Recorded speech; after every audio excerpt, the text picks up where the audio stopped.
Bless all I can fount of treasure in triumph a banner raised, standing stronger in harmony, building a land together.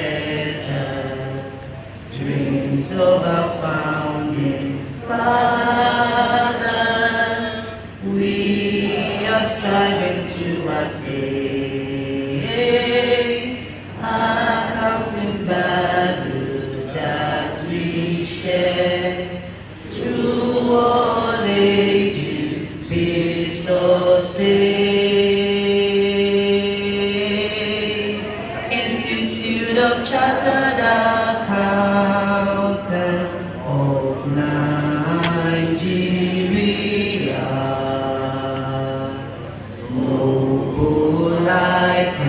noble ICAN, your accuracy we cherish. We uphold your integrity.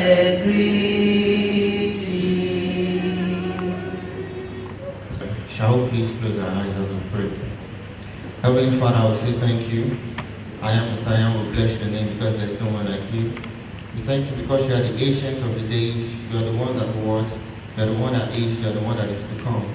You are the one that has made us to see this great day. We sing your name be glorified in the name of Jesus. Amen. We thank you, Lord, for bringing each and every one of us here safely, be thou exalted in the name of Jesus. Amen. And Lord, we pray for God for everyone that is here. We pray that this shall be the beginning of greater things for us in the name of Jesus. Amen. We pray for the management and the staff of ICAN, this professional body. We pray that all that they need to take this professional body to even greater heights deliverance unto them in the name of Jesus. Amen. This shall not be our last celebration in the name of Jesus. We move from glory to glory, from honor to honor, from power to power in the name of Jesus. We remain unstoppable in the name of the Father and of the Son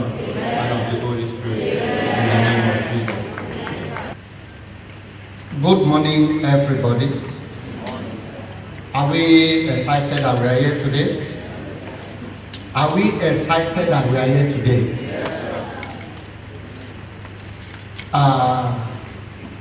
I'm standing in for the Registrar Chief Executive, Mr. John Irabo Ebodage, FCA, the Registrar Chief Executive. He is unavoidably absent, but I can assure you he will be here tomorrow by His grace. Amen. I would like to recognize, I call him my Mercy, the Vice President of the Institute of Chartered Accountants of Nigeria, Mercy Namdi Anthony Okadi, JP BSc FCA. We appreciate you, sir, for finding time for being here. Thank you, sir. I would also like to recognize the immediate past president, Malam Ismaila M. Sakai. He's going to chair the first session of today's lecture. We also want to recognize Mrs. Adepoju Ibitomi M. for finding time to be here this morning. I am aware that we cannot pay our charges. You know how much she collects per hour, but she considers you very important, and she has taken time to be with you this morning. You are really very lucky. Thank you, ma'am. The second paper presenter is here, my brother, Mr. Adeyemi Adetunji, FCA.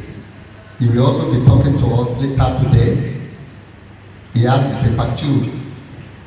I'm sure you are going to enjoy it. Mr. Adetunji, thank you for coming. We appreciate you, sir. On behalf of the Governing Council and the entire membership of our great institute, we are greatly delighted by your presence and the efforts you put into your studies. We are indeed very proud of you. Purpose of this event. Today is the beginning of a two-day event for the formal admission of newly qualified members of the AATWA who have gone through the ICAN educational and development process and were successful at the qualifying ATWA examination. Let me actually rejoice with you for sailing through the rigorous examination and congratulate you in advance as we all be admitted into the ATWA membership fold tomorrow. This is no doubt an enviable and noteworthy achievement, which qualifies you not only to be the members of the ATWA, but also to guarantee lifetime career path and access to academic and professional fulfillment. It is my sincere hope that we explore the opportunity available so that we can be ultimately qualified as chartered accountants. Considering the prevailing economic situation, especially in Nigeria, your success in this program deserves commendation because of the sacrifices you have made to achieve this feat. In this respect, the Institute is grateful to your families for their moral, physiological, and financial support, for the sacrifices made to ensure successes we celebrate today. We also thank them in anticipation of future support to enable you to attain the next status in the profession, that is, becoming a qualified chartered accountant. The profession, the accountancy profession, it is highly essential to remind you of what the accountancy profession into which you will be admitted tomorrow is. To put it simple, the accounting profession speaks the language of business as it relates all transactions of economic units that can be expressed in monetary terms. It is the science and art of collecting, classifying, summarizing, and communicating data of future nature. This data which are symmetrically obtained, carefully collated, analyzed and interpreted, are required in various economic decision-making processes. Without this data, decision will be based on the rule of thumb, with grave consequences to all stakeholders. As a profession, accountancy emphasizes the acquisition and use of specialized skill in discharge of duties to clients, employers, and other stakeholders in the system and the society at large. Such responsibilities are expected to be discharged with the highest possible level of competence, professional excellence, and great sense of objectivity, and in consonance with the ethics of the profession.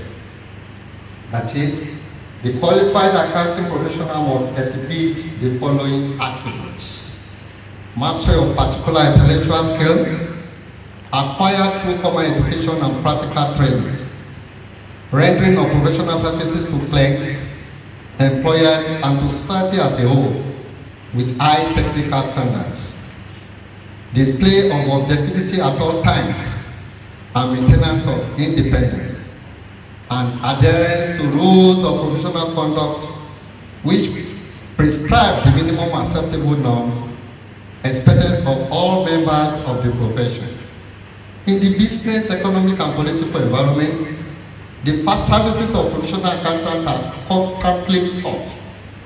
Therefore, professional accountants must exhibit conduct that are not only above board, but also portray them as dependable financial advisors, efficient, strategic resource managers, and good team players who continuously add value to all economic activities. Their integrity and competence must be trusted in the performance of their statutory duty of attestation and in the discharge of their managerial functions of designing, appraising, and reviewing the efficiency of internal control measures. Here lies relevance, honor, pride, and the goodwill. The place of ASWA members in accountancy profession. Below the level of professional accountants are the HND and BSc accounting graduates who are not professionally qualified accountants. Therefore, between the chartered accountants and their diverse clients, there exists a vacuum that needs to be filled, and only accounting technicians like yourself, who are trained to understand and interpret the language of the profession, can fill this vacuum. As you will appreciate, it is only when potential users of accounting services are convinced of the usefulness of accounting records in their effort at wealth creation will their patronage be sustained. The ASWA orders are therefore best suited to play the licensing and marketing functions. Similarly, in order to cater for the needs of many career civil servants who work in finance-related positions but do not have the requisite qualification to enable them progress on the job or eventually become chartered accountants, there is a clear need to provide middle-level accounting qualification to enable them to fulfill their dreams. For this class of people, therefore, the program holds out a dual advantage. While they have the opportunity to progress on the road of the ladder of their career, the graduates of the scheme are in addition eligible to register as students of the professional examination and thereafter claim exemptions from all subjects in the foundation level and exemptions from audit and assurance and taxation in the skill level of 2014 syllabus of professional exam.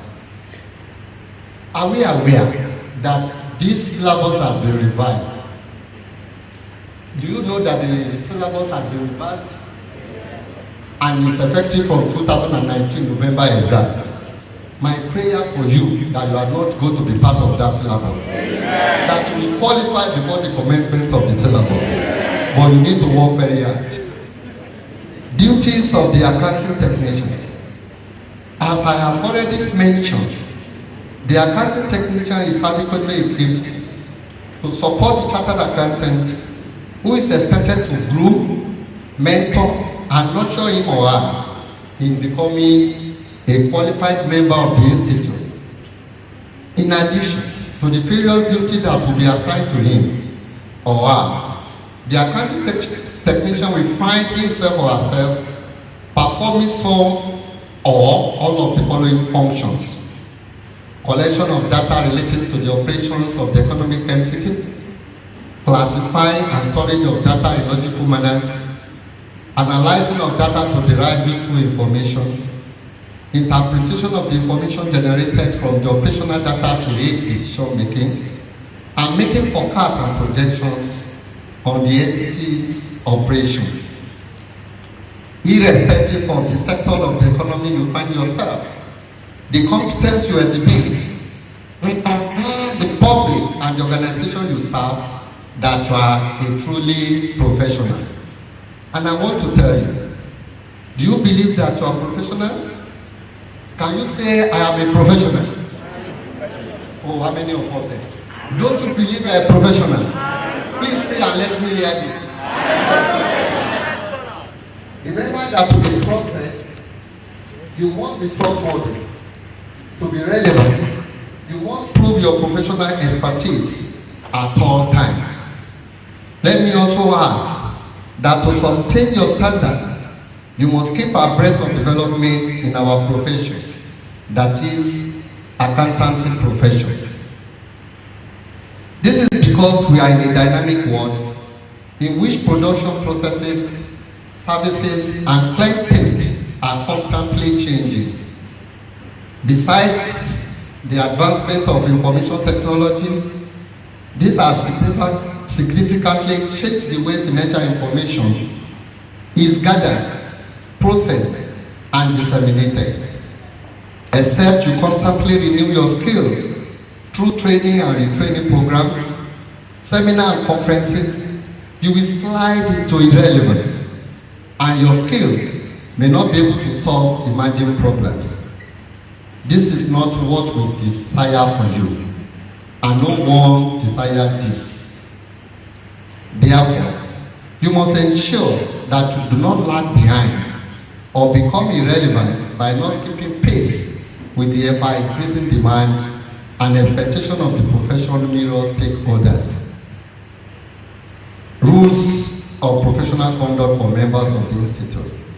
The motto of the Institute is accuracy. Please, can somebody there tell me the motto of the Institute? I can't hear you. Thank you. This implies that the profession welcomes only persons with noble character and probity into its fold. You must be a man or woman of accuracy and integrity. As accounting technicians, you are expected to uphold the dignity of the profession through strict adherence to the ethics contained in the motto of the Institute and its rule of professional conduct for members. You also have the Association's Code of Ethics, Constitution, and bylaw to guide and guard your conduct. Accountancy is a disciplined profession, therefore, those joining must learn to uphold and never compromise their integrity or good name of the Institute, which regulate the profession. Because of the great trust the society has reposed in the accounting profession, members of the profession must of necessity be honest, steadfast, and upright in character. Members of the profession must maintain good behavior and avoid any act that will bring the profession into ridicule or disrespect. Thus, all members of the Institute, whether chartered accountant or accounting technician or students, must maintain high standard of conduct and always take due care not to mislead or misrepresent facts and figures to the public, their clients or employers. That to an accounting technician and not a chartered accountant will never be accepted as an excuse or a defense for professional incompetence or misconduct. You must be sure and accurate in whatever you say or write. Hearsay has no basis in accounting. Facts and accurate figures must be your watchword and guiding principles at all times. Let me emphasize that the Institute does not take kindly to any breach of rules or professional conduct, which it issues to guide the conduct of members. Various sanctions exist for all proven cases of professional misconduct.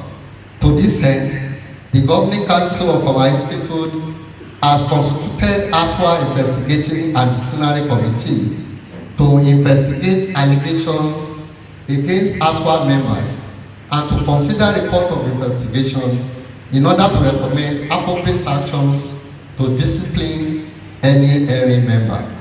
Therefore, you must of necessity review and discard some of your own ways before today. You know you are going to be inducted as AATWA member.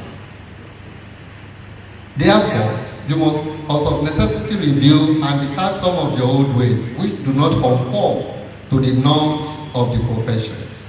For the avoidance of doubt, copies of the rules are contained in the Association's Code of Ethics, Constitution and Bylaw, which are available on the Institute website, and you are enjoined to download your copy. I wish to also mention that the Institute takes cognizance of the type of appearance exhibited and the language used by its members. An accountant must dress neatly, smartly, responsibly, and comport himself or herself in a decent manner. Shabby dressing portray the Institute not only in a bad light, but also give the impression that an accountant is an irresponsible person. Your dressing must reflect your identity. In summary, let me note that we find your roles wherever you work very challenging. As your supervisors, subordinates, colleagues, and clients, we always see you as an accountant and therefore an expert. An expert is one whose profession has given authority to his pronouncement.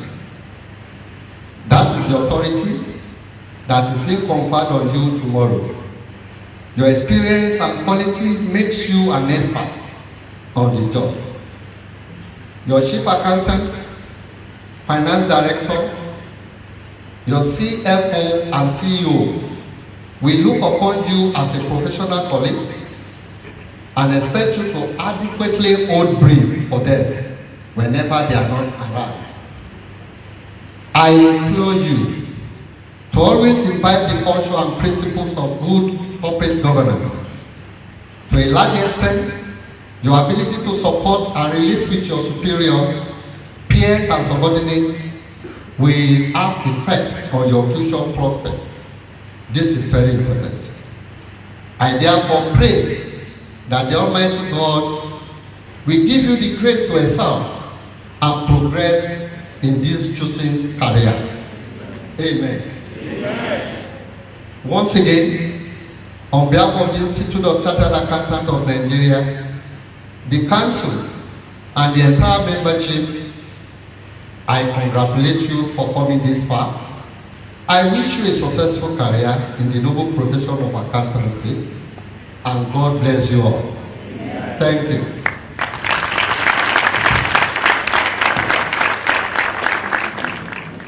Mr. Vice President of ICAN,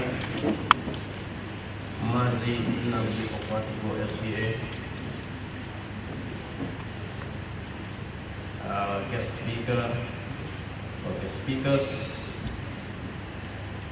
Mrs. Tommy Adepoju, FCA, and my very good friend and brother, Yenia Etunji, FCA,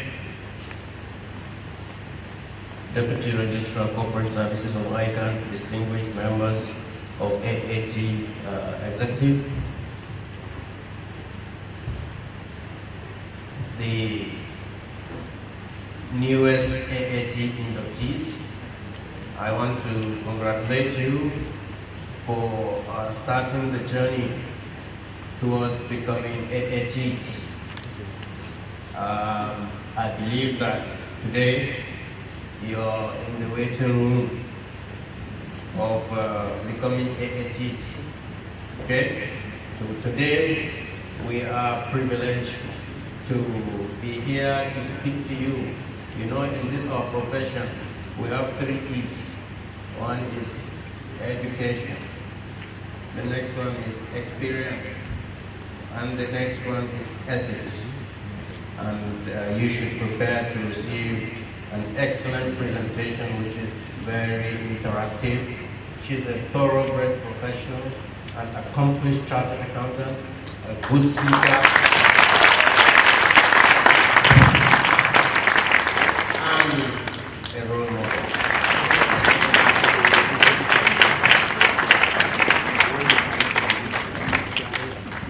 Please sit down.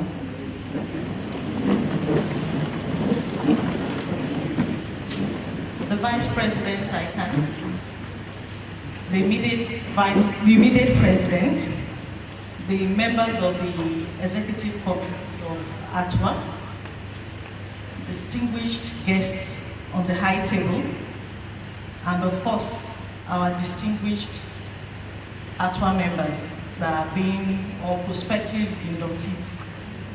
Good morning to you all, and it's an honor to be here today in your midst. When I was called and asked to make this presentation, I felt quite honored. I think this is probably the first time I'm making a presentation for ICAN, but yesterday managed to happen before this one. Nonetheless, it's my privilege to be here to share with you from my experience on a topic that is very dear to my heart, because as accountants, it's extremely important for us to hold ethics in high regard, because that is what will see you through in your career. You may wonder and ask yourself, why are they asking us to sit down and be listening to things relating to ethics? It's extremely important because as accountants, we deal with intimate financial information of our clients, either as the accountants, the auditors, in whatever capacity, sometimes as advisors. Some things they won't tell other people. Because you are an accountant, people will open up and tell you. And so if people are going to be divulging information to you, then clearly you need to exhibit ethical capacity for people to be able to hold you trustworthy. And so today I'm going to be going through a couple of slides just to make this very practical. And I will be looking at things relating to case studies. I like to practicalize what I'm talking about. I don't want you to just sit there and listen to me. I want you that after 20 years, you will remember today and remember some of the lessons we talked about today. When you are faced with that ethical dilemma, you would remember and you will take the right decisions. So we're going to go through a number of case studies. We would also be talking about what is expected of an accountant, the consequences of unethical conduct of accountants, examples of unethical conduct of accountants globally, red flags that should put you that should make you aware that things are happening around you, and some framework of how you can deal with it when it does happen, and then we will conclude. So I have these 3 case studies, and 3 answers are provided. And I'm going to be, after reading the case study, I'm going to be asking you to indicate which of the answers you think would be your own answer. So you are a member of a team auditing the accounts of XYZ Limited, where a friend of yours works in the finance department. During your review of XYZ Limited's accounts, you discovered that some revenue figures were reduced. So you were auditing the account and you noted that the revenue figures were reduced. You also discovered that the manipulation of the accounts was carried out by your friend in order to conceal an amount of money he borrowed from the company. So your friend helped himself to some funds from the company and you are reviewing those accounts. When you confronted him to explain the anomalies to you, he explained remorsefully that he took the money to pay the hospital bills of his very sick mother. Your friend's mother is extremely sick and he needed money to be able to pay her bills. and there was money available, he planned to pay it back, but he had to just take out of it. And he also reminded you that this his mother that is ill actually paid your own school fees in your final year when you lost your parents. So it's payback time. Her mom did you a favor, now she's in trouble. Are you going to show otherwise? He added that he had every intention to return the money he borrowed from the company.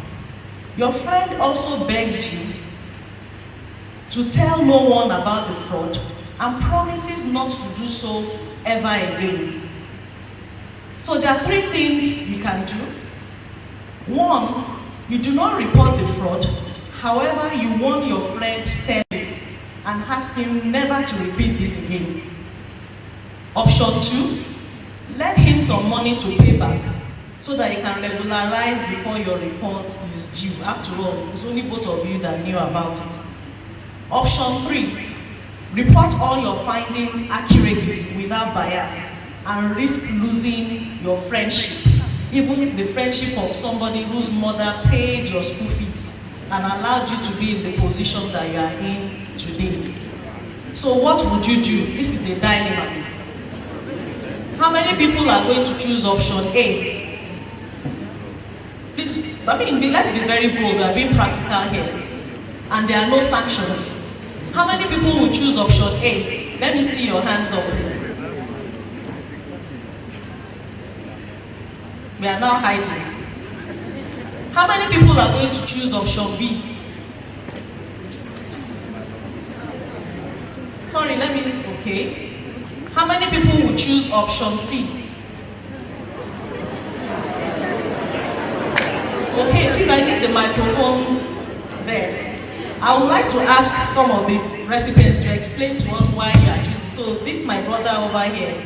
You indicated question B, and the lady over there said she will choose question C. So please, can you tell us why?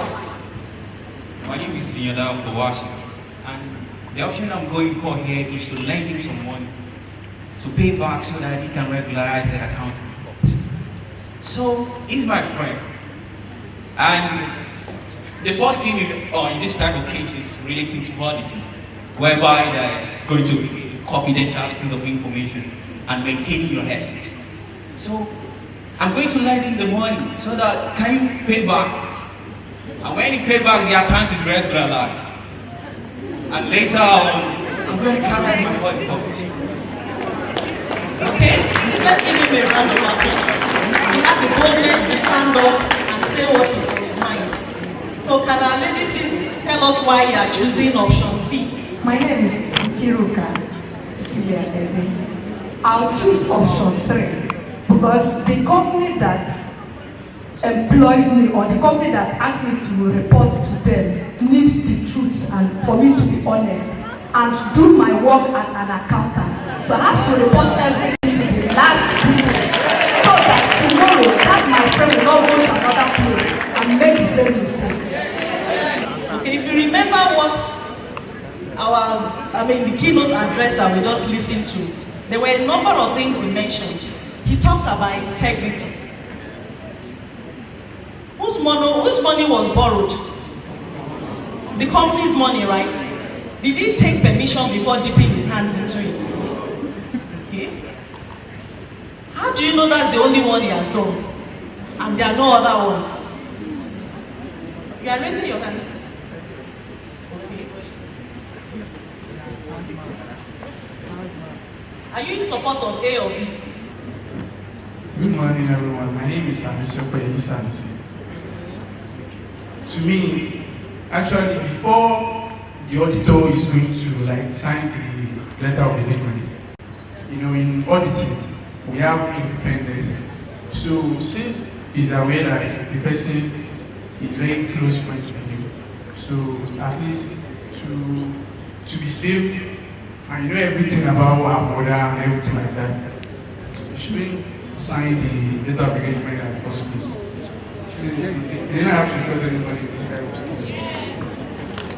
Okay, thank you very much for that point. It's based on valid points. Sometimes in the course of your work, you are asked to do some things. It may be somebody that is related to you, not necessarily related by blood, but it has a close affiliation to you, whether you are friends or you can influence the person. When you have that kind of occurrence, ideally, you should declare your independence and you should not be part of it. But sometimes you can't avoid the conflict. Sometimes you may just find out that you have to go ahead and do it. And in the situation where you have to go ahead and do it, what will you do? You have to report. It doesn't matter whether it's your friend, it doesn't matter whether it's your relative. The issue is that as the accountant, you have a duty to maintain your integrity. What does integrity mean? It means your yes will be your yes, your no will be your no. I am not going to conceal the fraud and cover it up by helping him to pay it back without the organization knowing. And I like the fact that you stood up to talk about it, because these are things that we face in our society every day. We face this dilemma on a daily basis. And if you are not careful and really talk about it and make a stand on what you will do when you are faced with that circumstance, you may just do otherwise. As an internal auditor, I've had situations where you pick up issues and the client is telling you, sorry, I am the breadwinner. You cannot afford to tell anybody about this. But I have a duty to the organization. I cannot afford to also smear my name in the dust just because of somebody else. No matter the circumstance, you must hold true to your profession that you are going to make allegiance to tomorrow. That your integrity, your objectivity can never be compromised. Do we agree with that? Let's look at the second example.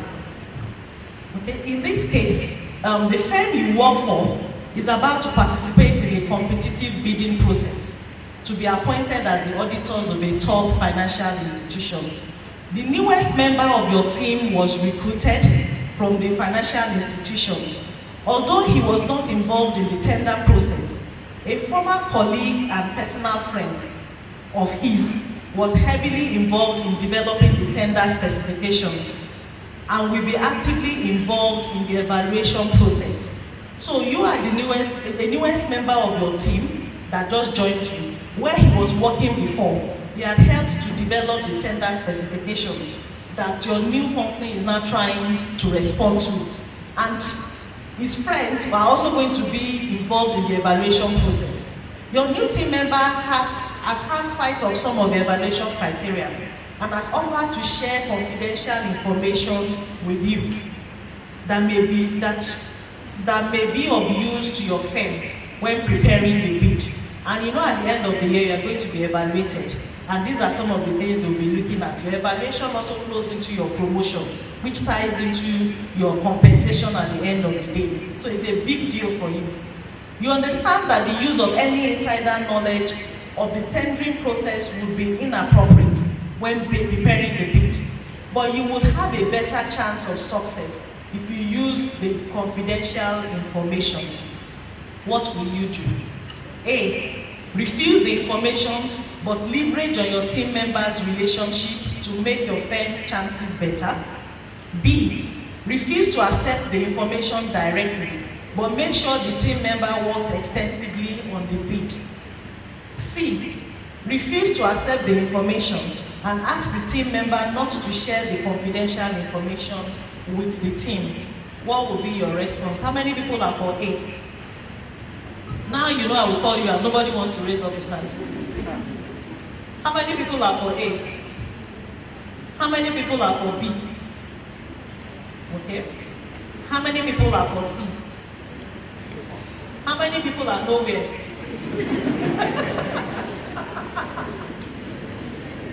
You have to be somewhere, you have to take a stand. Are you for A, B, or C? Sorry? A. Why would you choose A? To come out better. Because when there's any information, tomorrow I won't have that boldness to say that my team won me. No, so that's C. A is saying that refuse the information but leverage on that team member's relationship to make your firm's chances better. The one you are describing just now is Okay, is that one that I'm taking? Okay. Just for my team, let them work on their own and come out with something. For me to be bold that my team has won this thing without anybody's help. Okay. Somebody else has a different opinion as well. Some people are murmuring, but they are not choosing anything. Good morning. Yes, please. I'm Damola Oyewole. I think that accountants, as much as we try to follow the rules, we have to be smart too. If I'm not going to collect the information from him directly, I don't think there's anything wrong in saying, since you know my team now, I don't think there's anything wrong in saying you should work on it. It should be like the front runner on the bid. So obviously the information he has is still going to work in a way, but I'm not collecting the information from him. I'm going to go with B. It will be cancelled. Your name will be published that you made use of insider information. That's what that is called. It's exactly the same thing as an accountant that is about to bring out the audited financial statements in his organization, and then he calls his friend. We did very well. Our profit is quite high. Why don't you go and take the position and buy the shares, and then we can dispose of it later? That is still insider information. Are we on the same page? Because some of these things we're talking about are things we feel every day, no matter where you are, whether you are in public service, you are in private service, you are in the bank, you are working as an accountant. All of these are daily dilemmas that you are going to face. And you've got to make up your mind. Am I going to do the right thing? What will I stand for? Do I have a prize? Will I compromise my name? What are my personal values? You are preparing is good. And this will enable the hospital to retain its excellent rating by the regulator. These are for those that are in the audit line. In particular, the MD is asking you to conceal the following issues. Some departments have had difficulties meeting targets during the year due to funding constraints and staff shortages. Most departments have been double counting their activities in order to increase the funding income of the hospital.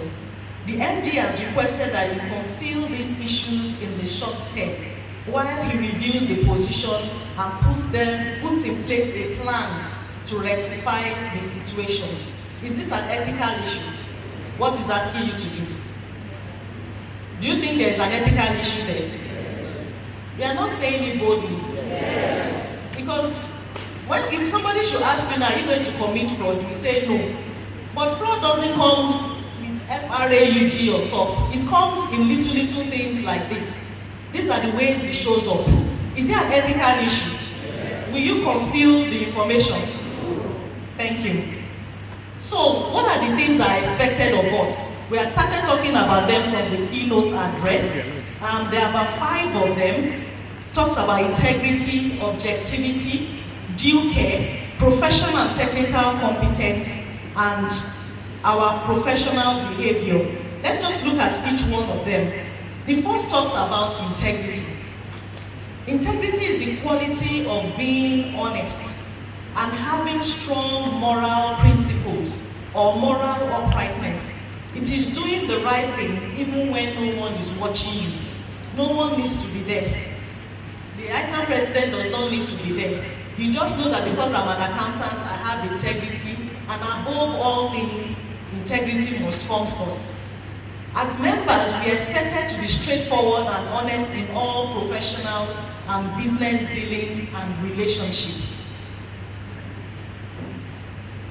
There was a place where we were doing audits, and there was this junior accountant there, account clerk. When you are looking at fraud issues, you probably won't look at that area, you'll be looking at the big people. And this guy has been on that desk. Apparently they had wanted to promote him, and he just said, oh, he's happy doing what he's doing. They shouldn't move him above where he is right now. And they left him there. When people say that, that's an indicator. It was later they discovered that this guy had been taking all the toll gates. You know, when you pass through the toll gate to get the ticket, he was recycling it and collecting refunds. And because the amounts are very, very tiny, they are under the radar, it never gets to the financial controller. It's between him and the next person to him. It gets signed off. You also have PSTV subscription. Normally, this organization pays annual subscription. They had paid the annual subscription.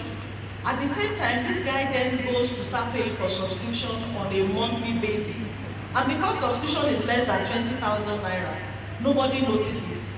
By the time they eventually realized what was going on, this guy had collected almost 10 million naira. In all those small amounts. Because you will never know, you think it's under the radar kind of amount.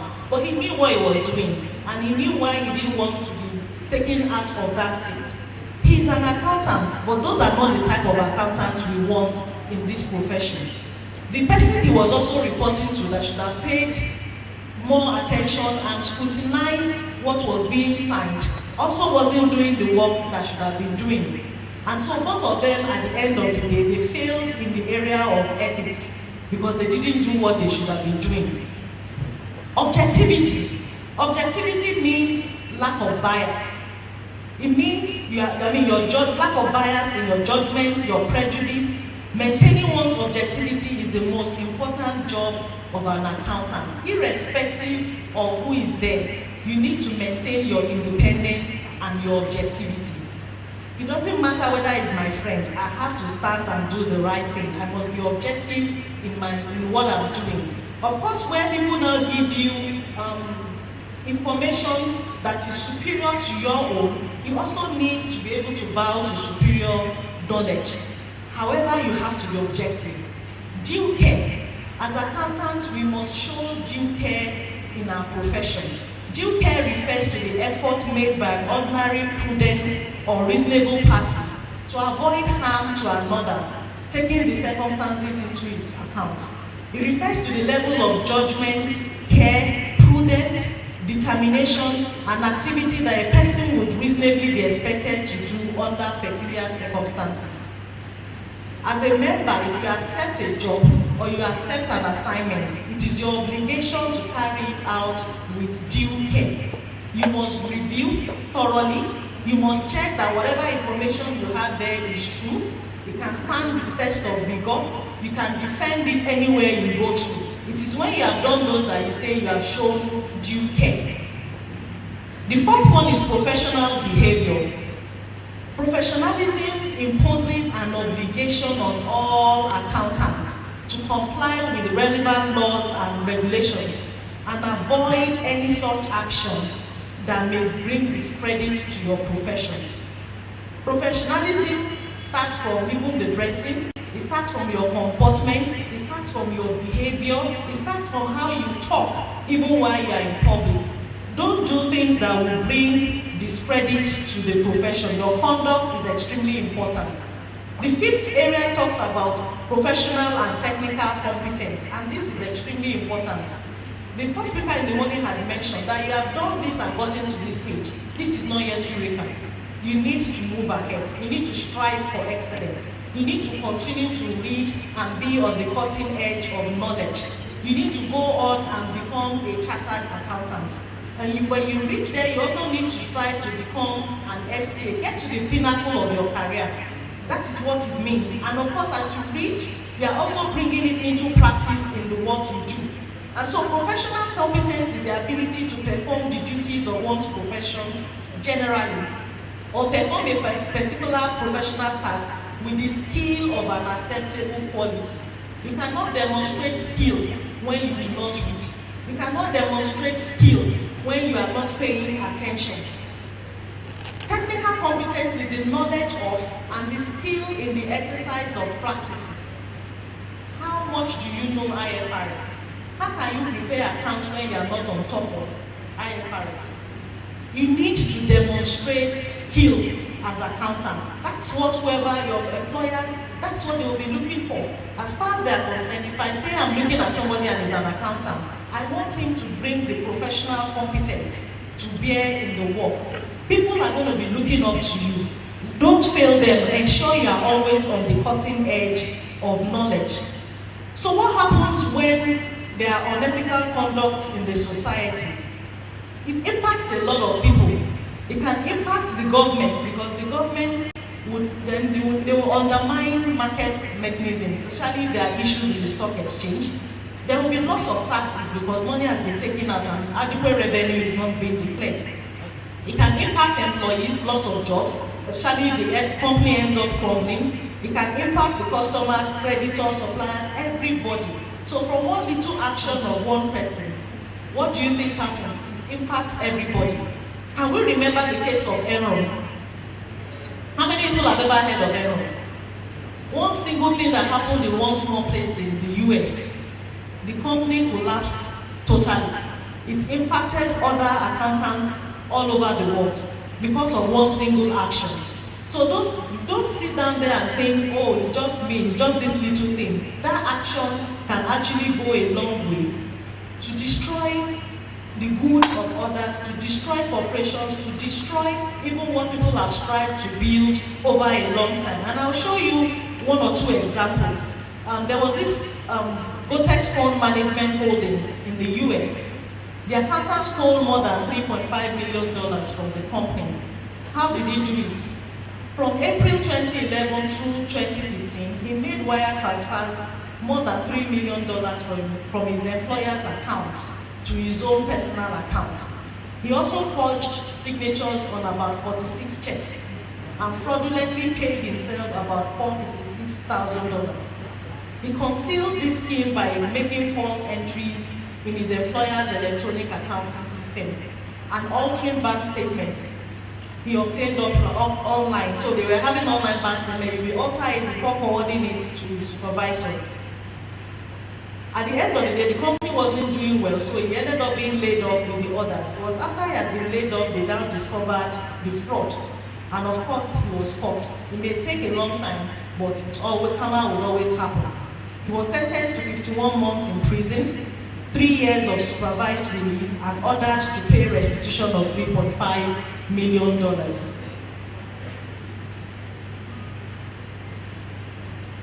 We also remember the case of ICAN-ngr in Nigeria, where there was a lot of falsification of documents, and it hasn't ended. It still happens today. Last year, we were reviewing one company, and the whole of finance function all the way to the gatehouse were compromised. Everybody colluded together. What happened? The company had their own trucks, but sometimes they didn't have enough trucks. They also used other people's trucks to transport their loads. And so what these guys did, and they had just moved on to SAP, so they had decommissioned the ERP they were using before. So what these guys did was to go into SAP, try to raise a PO, so get the number of purchase orders from the SAP, then go to the old system that had been decommissioned, and go and raise a PO from there. So it will still show a normal PO number that is in SAP.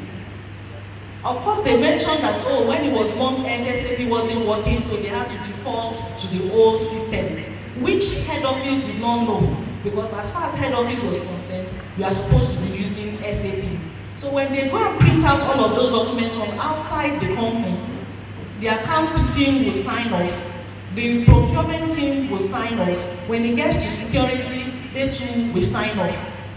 The internal auditors were supposed to be doing some reviews before anything goes out. They forged those ones stamp, and of course they will stamp it. So they had done that over a long time before, and you can never see any trace. How did they discover? They had a whistleblowing system in place, and somebody came to talk about it because he didn't get the right share that he should have gotten. So he came to complain, and then they called us to do an investigation. In the course of doing an investigation, we realized that they've been on for over 3 years. Guess how much they had lost? 10 billion naira. Yes. It looks like something very small. 10 billion naira had gone from a company's profit for that year. So it's not far-fetched, it's not in the US, it's here right and direct in Nigeria. And who do they use? Many times, accountants. Will you allow yourself to be used? I didn't hear any response. No. Okay, well, when the time is right, please say no. So what are the red flags that you should watch out for? When people are trying to give you unusual gifts, things that are not really in line with your salary, know that there's a catch behind it. It may not come immediately, but after you've been collecting the gifts, there will be payday, and you too will have to return the favor. Sometimes there are subtle requests or undue pressure to ignore certain mistakes. It looks like a small mistake, but you never know what the big thing underneath is. Sometimes there are frequent occurrence of missing documents. In this case, the last one I just mentioned, the documents were not in the organization. They had to go and get the FCC to arrest the CFO and everybody in finance function before they started talking. Then they now guided them to go and pick the Ghana must go documents where they had kept all of them. They were not within the organization. So sometimes they are missing documents, and if you don't pay due care, you forgo some of these things, not realizing there is a trail to lead you to the answer you are looking for. Sometimes you see employees living beyond their means, displaying new wealth. There was a bank when the value card just started working. You know, sometimes a lot of people request for cards and they don't go back to collect it. So you had these people in the function, they had lots of cards in their disposal. They then were loading the cards, and when they loaded the card, they would go out of the bank and go and cash the money. Whenever they get the money, they come back to the bank, and they had a coach they used to talk to themselves. If you come back in, Taiwo, how did it go? Oh, really? So everybody will be happy. And you had the chief internal auditor that was there. Every day he was hearing Shotidobe, yes, Shotidobe, and he didn't understand. But he never asked any question. He wasn't put on inquiry, no professional skepticism, nothing. Until somebody started digging. And they realized that this was what these guys were doing. This was around 2007. As at that point in time, 20 million naira was gone. In fact, one of them had run away. They were buying new cars and bringing it to the bank. When the management now decided to round them up, guess what the staff in the bank were saying? Oh, see, now they are jealous of these people because they bought a Jeep. Management is now jealous. Imagine, this is Nigeria. New wealth. Somebody that you know is earning 20,000 naira per month is buying new car. Where did the money come from? It has to be from somewhere. It's not straightforward. So those are things that should put you on inquiry. When people demonstrate technical incompetence, it can give an opportunity for ethical issues or fraud to happen around you. And of course, when you are demonstrating unexplained favoritism for a contractor or for a particular vendor, that is also a red flag that something is not going on right. How do you deal with it when you are faced with these dilemmas? I've put a number of questions here that will help you. If you ask yourself and answer it, it will help you anytime you are facing an ethical dilemma. The first thing you should ask yourself, is it legal? Is it in conformity with the statutes and regulations of our country? If it's not, please don't do it. Is it consistent with in-house rules of your organization? Your organization will have a code of conduct. Is it consistent with the code of conduct? If the answer is no, please don't go ahead. Is it consistent with ICAN professional standards? All the things we've spoken about. If it's not, don't go ahead to do it. Is it a right thing to do? How will my intended actions harm or benefit the stakeholders involved? Will my intended actions be just to the situation and those involved? And will my intended actions be consistent with my personal virtues? Which is why I said it's important to sit down and write out for yourself. What are your own personal virtues? Because that's what will keep you when the time comes. I would like to end with this quote. Okay, I don't have it there. It says, have the courage to say no. Have the courage to face the truth. Do the right thing because it is right. These are the magical keys to living your life with integrity. There's another quote also that says, a man without ethics is a wild beast loosed upon this world. Don't be that man. Thank you very much.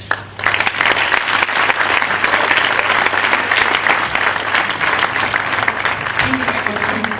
A round of applause, please. This is a great lecture.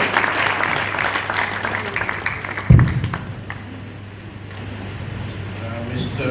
Vice President, distinguished ladies and gentlemen, we have just received An excellent presentation which was lucidly delivered by Tommy on ethical conduct and professional guidelines, the role of accounting technician.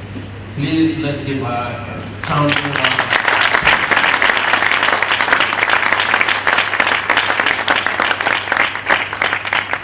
Well, you have heard it all. I think she continued from where the registration executive stopped, because in his paper he was also talking about ethics. But I think I liked Tommy's presentation because it was very interactive. She carried you along, and I believe her when she said that 20 years down the line, you will still remember this session. And particularly a lady like my friend over there, one young man over there, and the second man over here, I believe that they will never forget. And the man in dark glasses, they will never forget because they interacted. So whenever you go to events like this, please interact, because that is the best form of life. And Tommy told us through case study, making everything very practical. So you will remember the story, because he put it in a story form. And if you want to convey a message to anybody, the best way to put it, as from an expert communicator say, is to put it in storylines. So thank you very much, Tommy, for taking us through ethics, case study. She told us what ethical behavior is expected of accounting technicians. By tomorrow, when you get your certificate and the handshake from the president, you become accounting technicians. And when you step up, she has told you what is the behavior that is expected of you.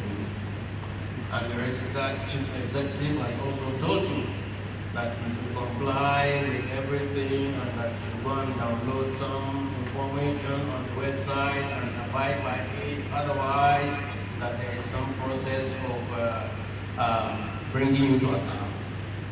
And Tommy has told us from the stories that our reputation is everything.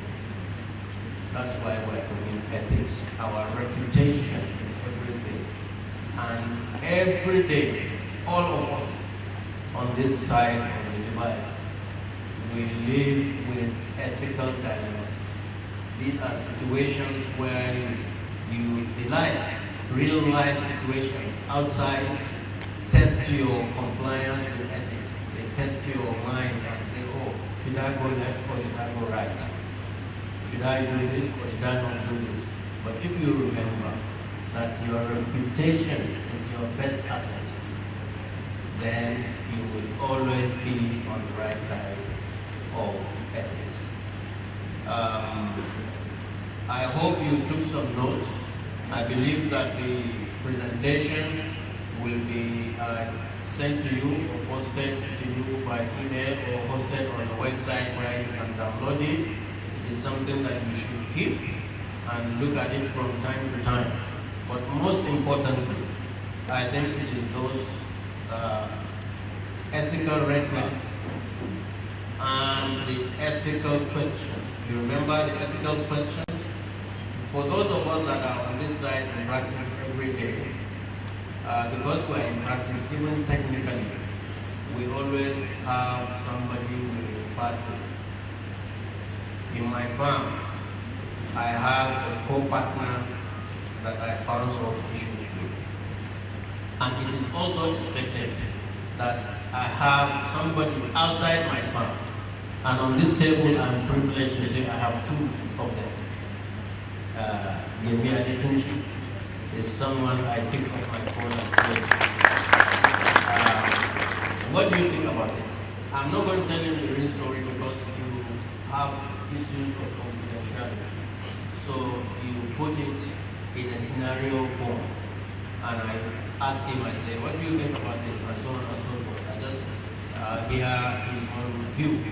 None is yet another.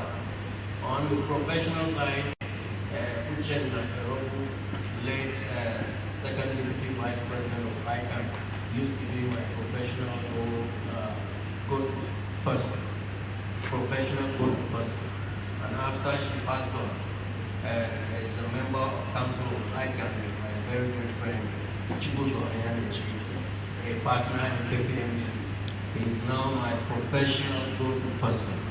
And all of you, if you come into this profession from tomorrow, you have to have a professional go-to person.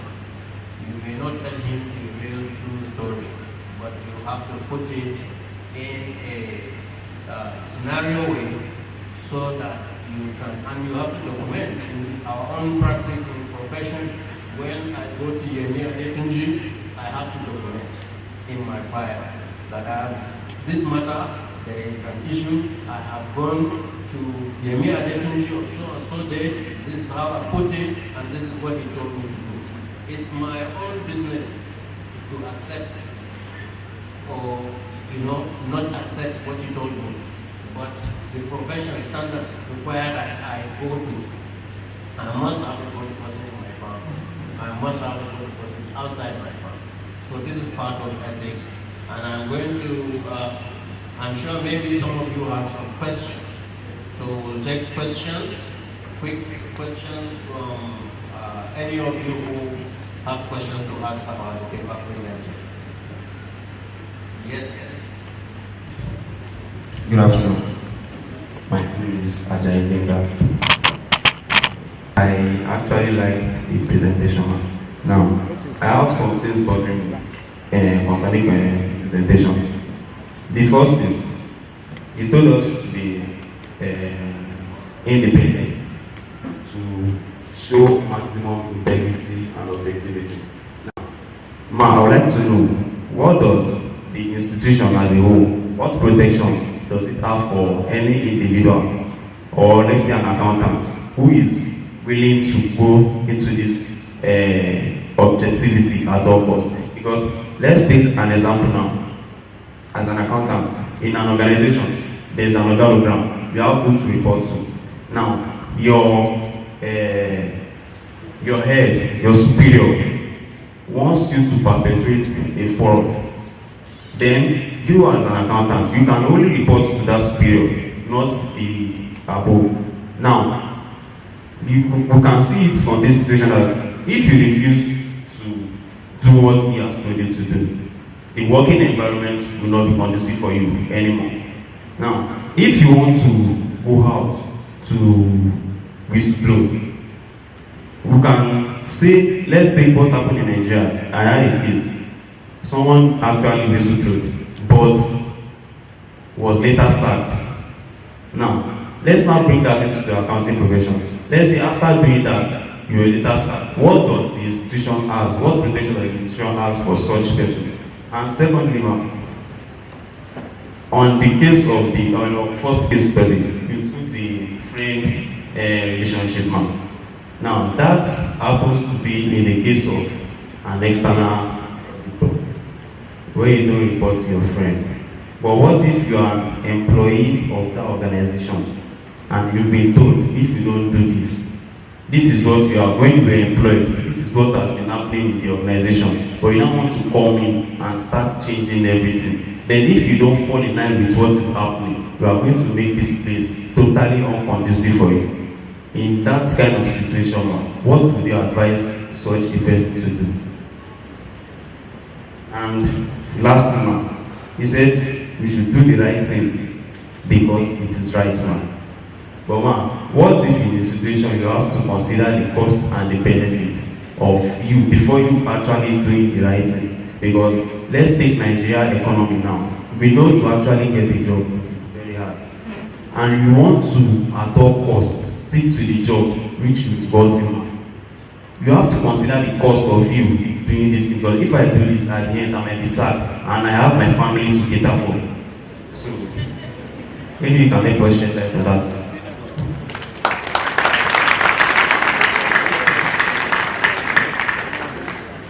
Good morning, sir. Good morning, everybody. My name is Utoni Upi. My question is basically about You said that there are 3 E's in the accounting profession: education, experience, and ethics. Now, if somebody is not experienced, to what level, to what extent can the person obey all laws and standards?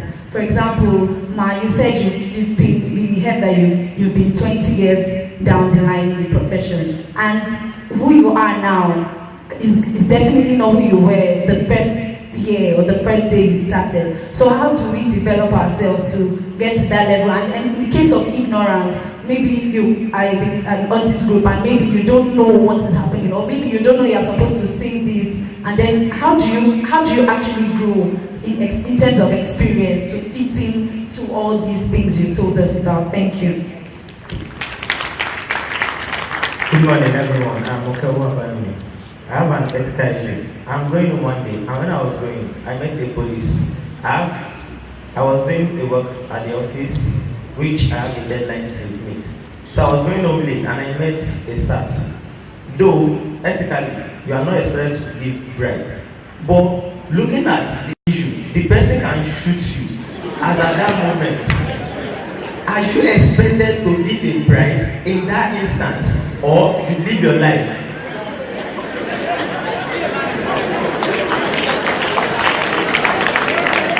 Good morning, ma'am. My name is Fanu Gaiwan. I want to keep my question simple and short. Ma'am, in a situation whereby you are an external auditor, like the first case study, we realize that your friend or the company you want to audit, the accountant has already defrauded the company a sum of 20 million.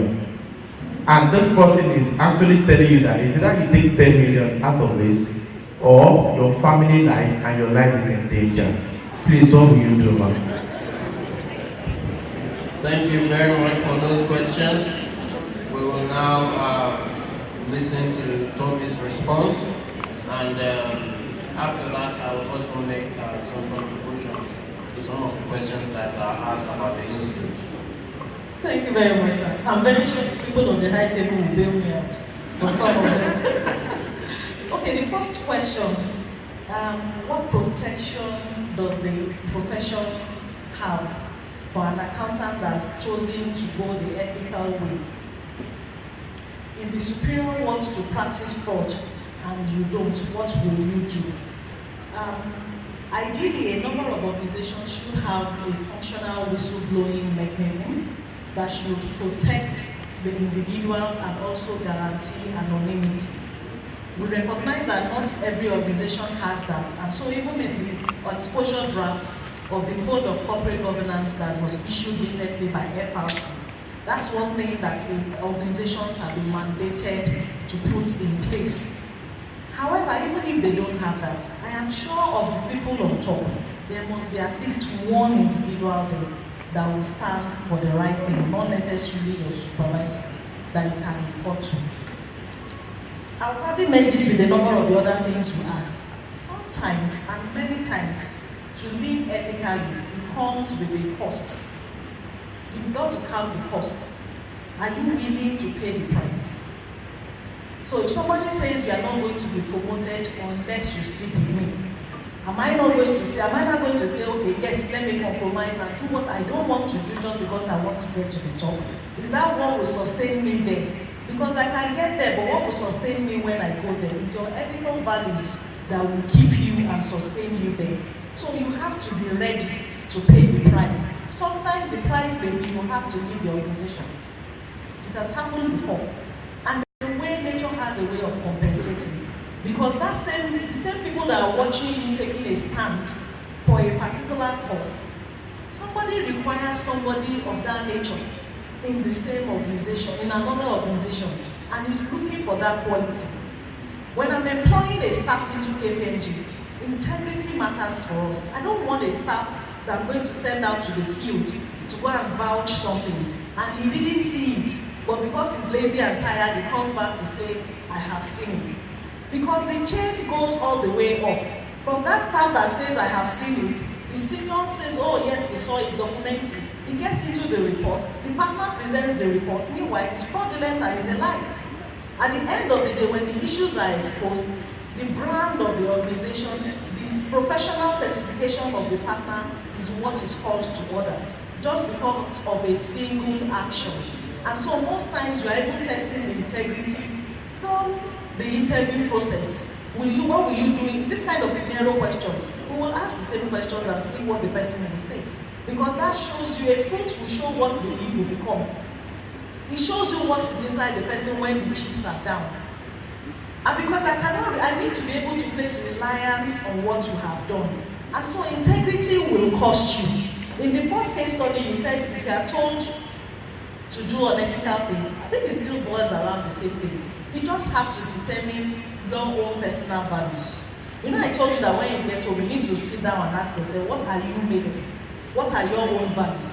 If you write down your values, any organization, and I'm also getting into the second person's question, any organization you are getting into, you need to first of all ask yourself the question, do we have the same value system? If you do not have the same value system, then you can't work there. It's not going to work because you'll be grieved on a daily basis. And if you are grieved on a daily basis, you will compromise. So you first of all have to have your own personal standards. And then when you are going to work, do we agree together? If we agree together, then we go all the way. There are some organizations we all know what they stand for. Why would you not carry yourself there knowing that that's what they are going to ask you to do? If you're already there, then, the chances are that it will be very easy to compromise. How do we develop ourselves? Education, experience, and ethics. If somebody is not educated, to what extent can you obey? Ignorance is never an excuse anyway. And that's why he mentioned a number of things before we got into question and answer.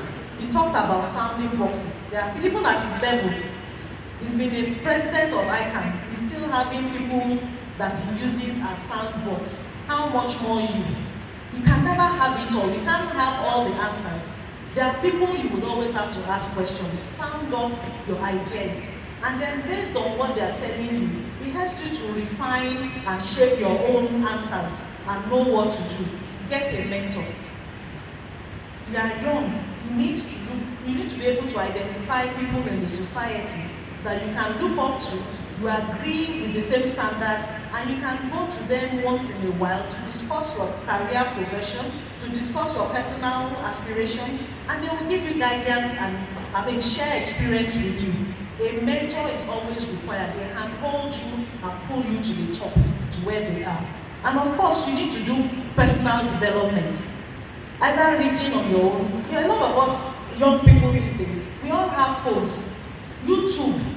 There's nothing you want to learn in this world. Just type it on YouTube, type it on Google. Somebody has done it somewhere else before all over the world. You will find the answers there. But oftentimes, most of you are busy on Facebook, Instagram, Twitter, using all sorts of whatever, everywhere. The amount of time you spend on social media, if you just cut it into half and spend half of it educating yourself using that same phone, you will find out that you will move faster in your professional career than where you are today. And before I forget, sometimes even at office, you find some people coming into the office, it's their phone. And you are wondering, are we here, are we doing, is this a music place? You are coming to do serious work and you are carrying earpiece all over the place. You are talking to somebody and the person is just typing. How do you concentrate? There's a time for everything under the sun. You need to just spend time and do the right thing. That's the way to go. Then there are some hypothetical questions. If you are meeting a SAS and they ask you for bribe, what will you do? Will you give your life or will you give your bribe? Of course, you don't want to die. But we've also seen situations where people gave and exposed. Because you always have to expose the bad eggs. That is your duty to this nation. That is your duty to everywhere around you. If you all do that, a number of them will not be doing what they are doing. I've seen a lot of videos, alerts on social media where the SARS forced people to give money to the party. There was one that was so silly. He actually escorted the guy to an ATM machine. And so the guy posted the transaction on social media and they were able to fish him out. There was one that actually requested for a transfer. And so try and find a way to be able to get the guy. You can get his name. Social media is extremely powerful. It has been used to track down a lot of bad eggs in our society. So please, if you are faced with a policeman or a whatever, or even a thief that wants to steal your laptop, meanwhile your company information is on your laptop, you have to release it to the person because you have to preserve your life. Wisdom call it. At the same time, find a way to expose the person. The last question is saying that as an external auditor or as the accountant has defrauded the company of 20 million and is asking you to choose between collecting 10 million and forgetting it, or you will deal with your family. That story. We have threats every day. If you report it to the right level, they will deal with the individual. There's absolutely nothing you can do. And you can also go to security and report that there's a threat on your life. Don't fall into all those activities. Don't fall into all of that. If we collect that 10 million, you'll be shocked that the same person will go and report you to the highest authority that you just took a bribe of 10 million and cover up his own aspects. To be forewarned is to be forearmed. Thank you. Thank you very much. I want to say that we have come to the end of this session. Thank each and every one of you that participated in the session. But most importantly, permit me once again to say a great thank you to Tony for this very excellent presentation. Thank you.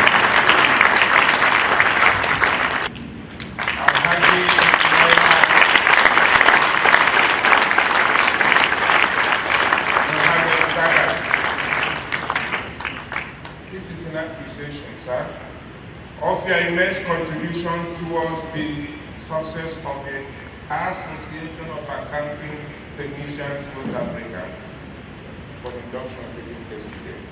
On behalf of the Institute, it is my pleasure to hand this over to you. And I request you to please display this in a place not common. And I've seen her once in a while, maybe once every 5 years. And this is this beautiful.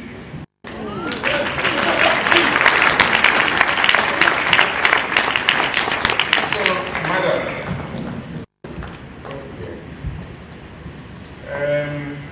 gives me great pleasure that, first of all, that you are expected to discharge this responsibility for you, despite your very crowded schedule. For you to be a partner in one of these big firms, the four firms, you really don't have time to participate on things that ordinarily takes you out of your risk management assignments. The Institute is quite pleased that you accepted this and you have impacted beautifully. It is my pleasure to hand over to you this letter of appreciation. Please don't ever destroy it. Just a one-page letter. If you can't frame it, and when you read it, you'll be happy that you are here. And in the next 20 years, I'm sure most of us here today will remember that you talked to us about it.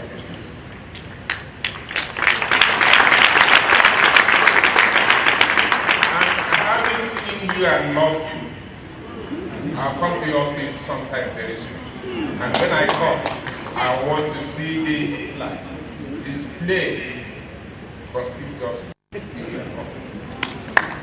Thank you very much. On behalf of our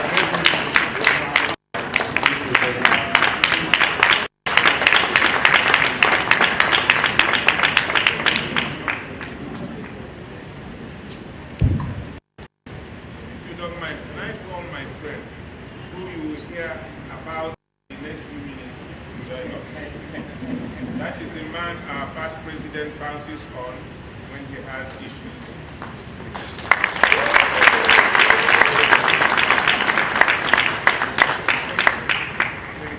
Thank you, Madam, what do we do now? Thank you very much, sir. Thank you very much, ma'am. Now we come to the end of the first session. We'll continue the second session, but while seated, we'll be giving your light refreshment so that we can continue with the second session. Ladies and gentlemen, I introduce to you Mr. David Adeyemi. Yoda. Thank you very much. Good morning, distinguished AAT professionals. I recognize the presence of the Vice President of our University Institute, who incidentally is a senior of mine in the Brown Coopers and Library, Mans Nobody. Good afternoon, sir. I recognize everyone else on the high table. For the next few hours and days, you remember what I said, I use always. Thank you very much. When I was told to speak about daring to make a difference, I wondered the ingenious person who put that topic together. Because you and I belong to a profession where we are supposed to be very conservative, where we are supposed to be very quiet. In fact, if you know the definition of accountants back in the day, a wizened old man with plenty of red and green Bibles in his pocket, looking very dull, vouching his life away, and expressing an opinion about financials. And then somebody says, dare to make a difference. People that make differences are not supposed to be people like you and I. But it means, therefore, that we are supposed to make a difference. If somebody could think about this topic, let's put justice to it and live it. I am of the old school of thought that says that once you can measure something, once you can define something, it means you can understand it. Maybe that's why I had a degree in science before veering into accounting. If we look at the words dare, what does dare mean? I looked in the dictionary, and to dare means that you have the courage to do something. Dare means that you have the courage to do something. And then say you have the courage to start the AAT. And look at you today, you've succeeded. Congratulations. What does the word difference mean? There are lots of meanings of difference, but the one I liked was the quality distinguishing one thing from another. To put it in perspective, I am certain all of you would know somebody that you started the AAT with, and that person may not have been as successful as you are to have passed. Is that correct? So it means that you have to make a difference. You know, the most common soft drink in the world is Coca-Cola. So that he said that he was determined that it would not be a Coca-Cola bottle, that it was going to be a bottle of champagne. I know that many of you might have religious issues with alcohol, but look at the illusion he's using.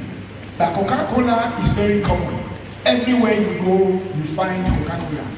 But I can bet that you will not go to everywhere and find bottles of champagne. So the man said he was determined as a child that he will not be a Coca-Cola bottle. He will be a champagne bottle. So the challenge and throwback at you is that regardless of your philosophical thinking about alcohol, look at it from the perspective that a Coke bottle is everywhere.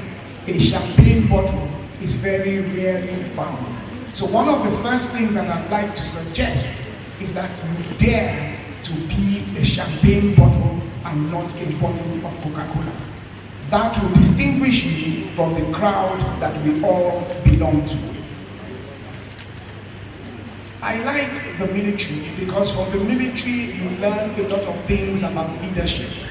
And there's an elite group in the UK Army called the Special Air Services.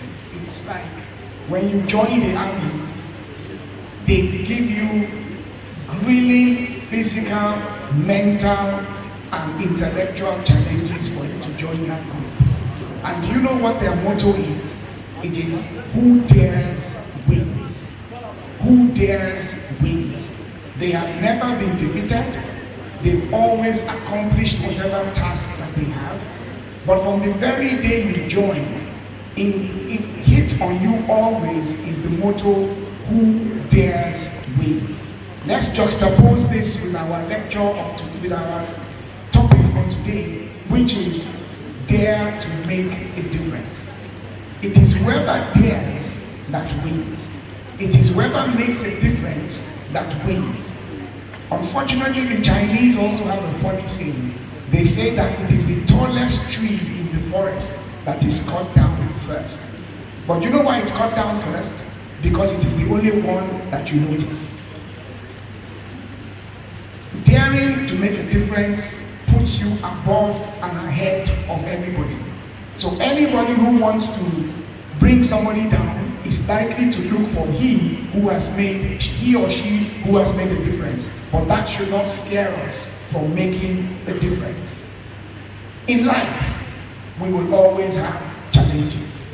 Indeed, there's a man that I used to revere many years ago called Mr. Time Should. And he used to say, instead of Happy New Year, he used to wish people, may your road be rough.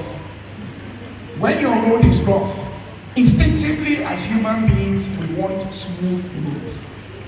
But can the person that is always on a smooth terrain make a difference? I dare say no. Because I remember reading, I never knew him, a man called Chief Awolowo, I never knew him. He wrote that the hallmark of a person is not how high he goes, it's that every time he falls, he stands up, shakes the dust off his body, and faces where he was going. That is daring to make a difference. Making a difference is not going to be easy, and nobody should fool you that it's going to be easy. However, you must be focused. You must be focused like a laser beam and concentrate on what you want to do so that you can face the challenges, you can accommodate the successes, and also learn from the failures that you will come across. Let no one lie to you that you will not have failures. You must. And unfortunately, in Nigeria and maybe Africa, we look at failure from a very negative perspective. What does failure mean?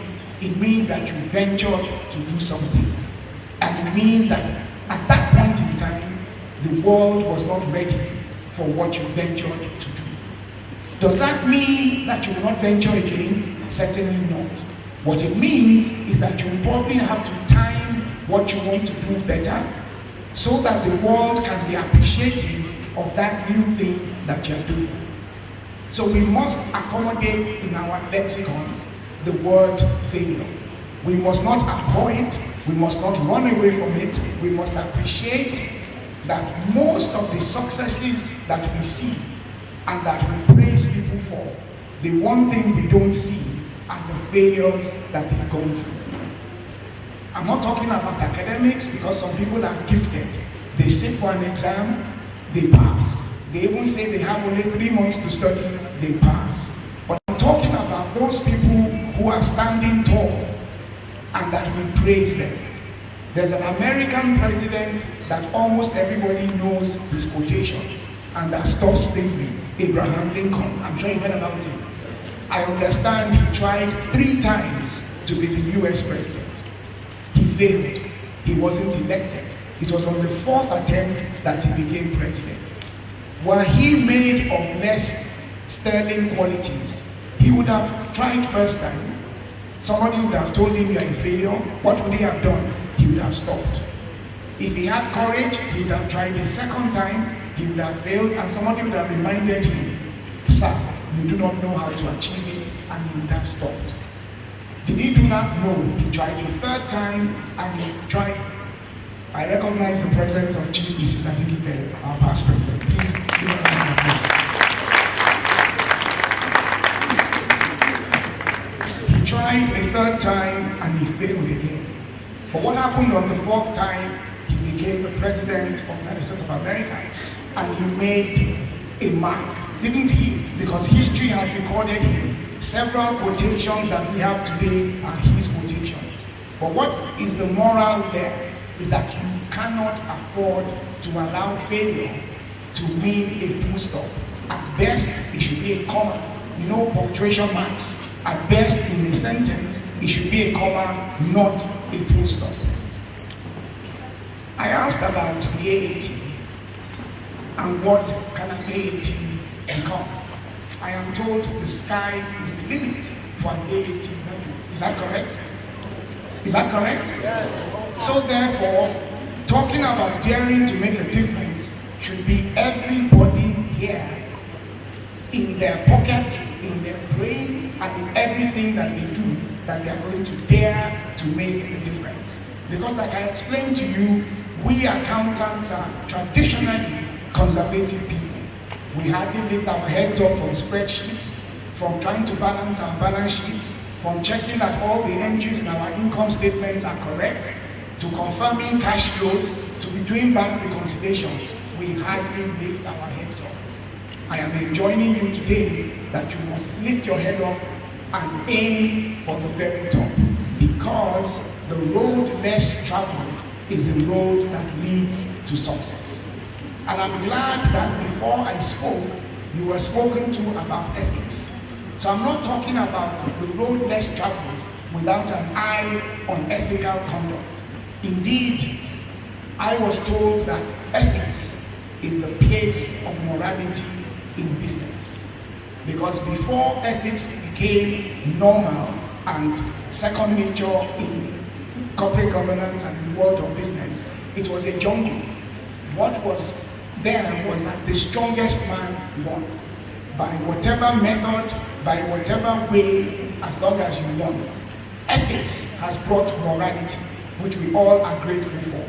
So when I talk about who dares that we should dare to make a difference, I'm not saying it without an eye to ethical conduct. I hope you're with me. You must also aim to have high ethical conduct. What does the future hold for the typical AAT graduate? I'm told you have exemptions from the ICAN exams. I'm told you will end up doing, I think it's the professional level that you start with. Am I correct? But the attainment of the ICAN certificate is not itself an end. It's but the beginning of several other things. I am also told that when you have the AAT, you can aspire to go for a degree. Is that correct? And that it's as good as having your A-level certificate. So you enter direct entry. But does that mean you're going to stop at a bachelor's degree? Certainly not. You can do a master's, you can do a PhD, you can even do a doctorate of science. Is that correct? You must dare to make a difference. You must regard what you attained today as the precursor of yet greater things that you're going to work towards. So professionally, the ACA is always there.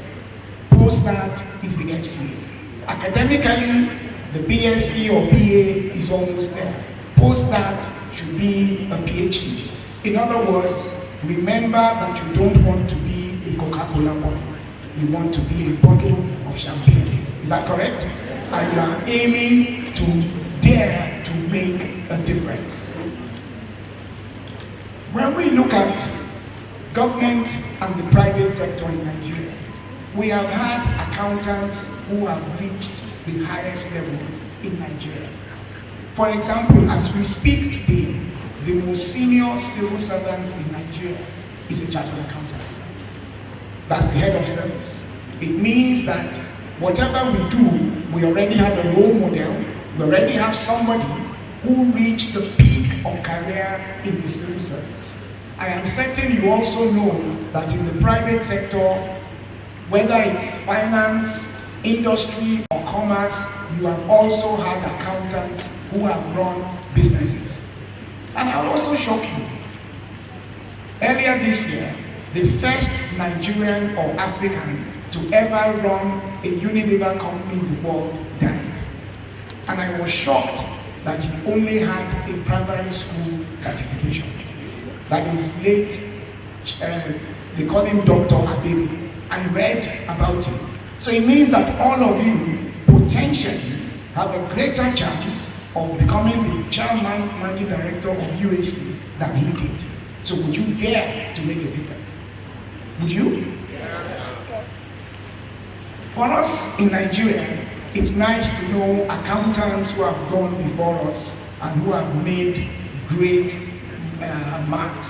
You know, the major difference between the British orientation and the US orientation, we are all British here, is that in America, they always adopt role models.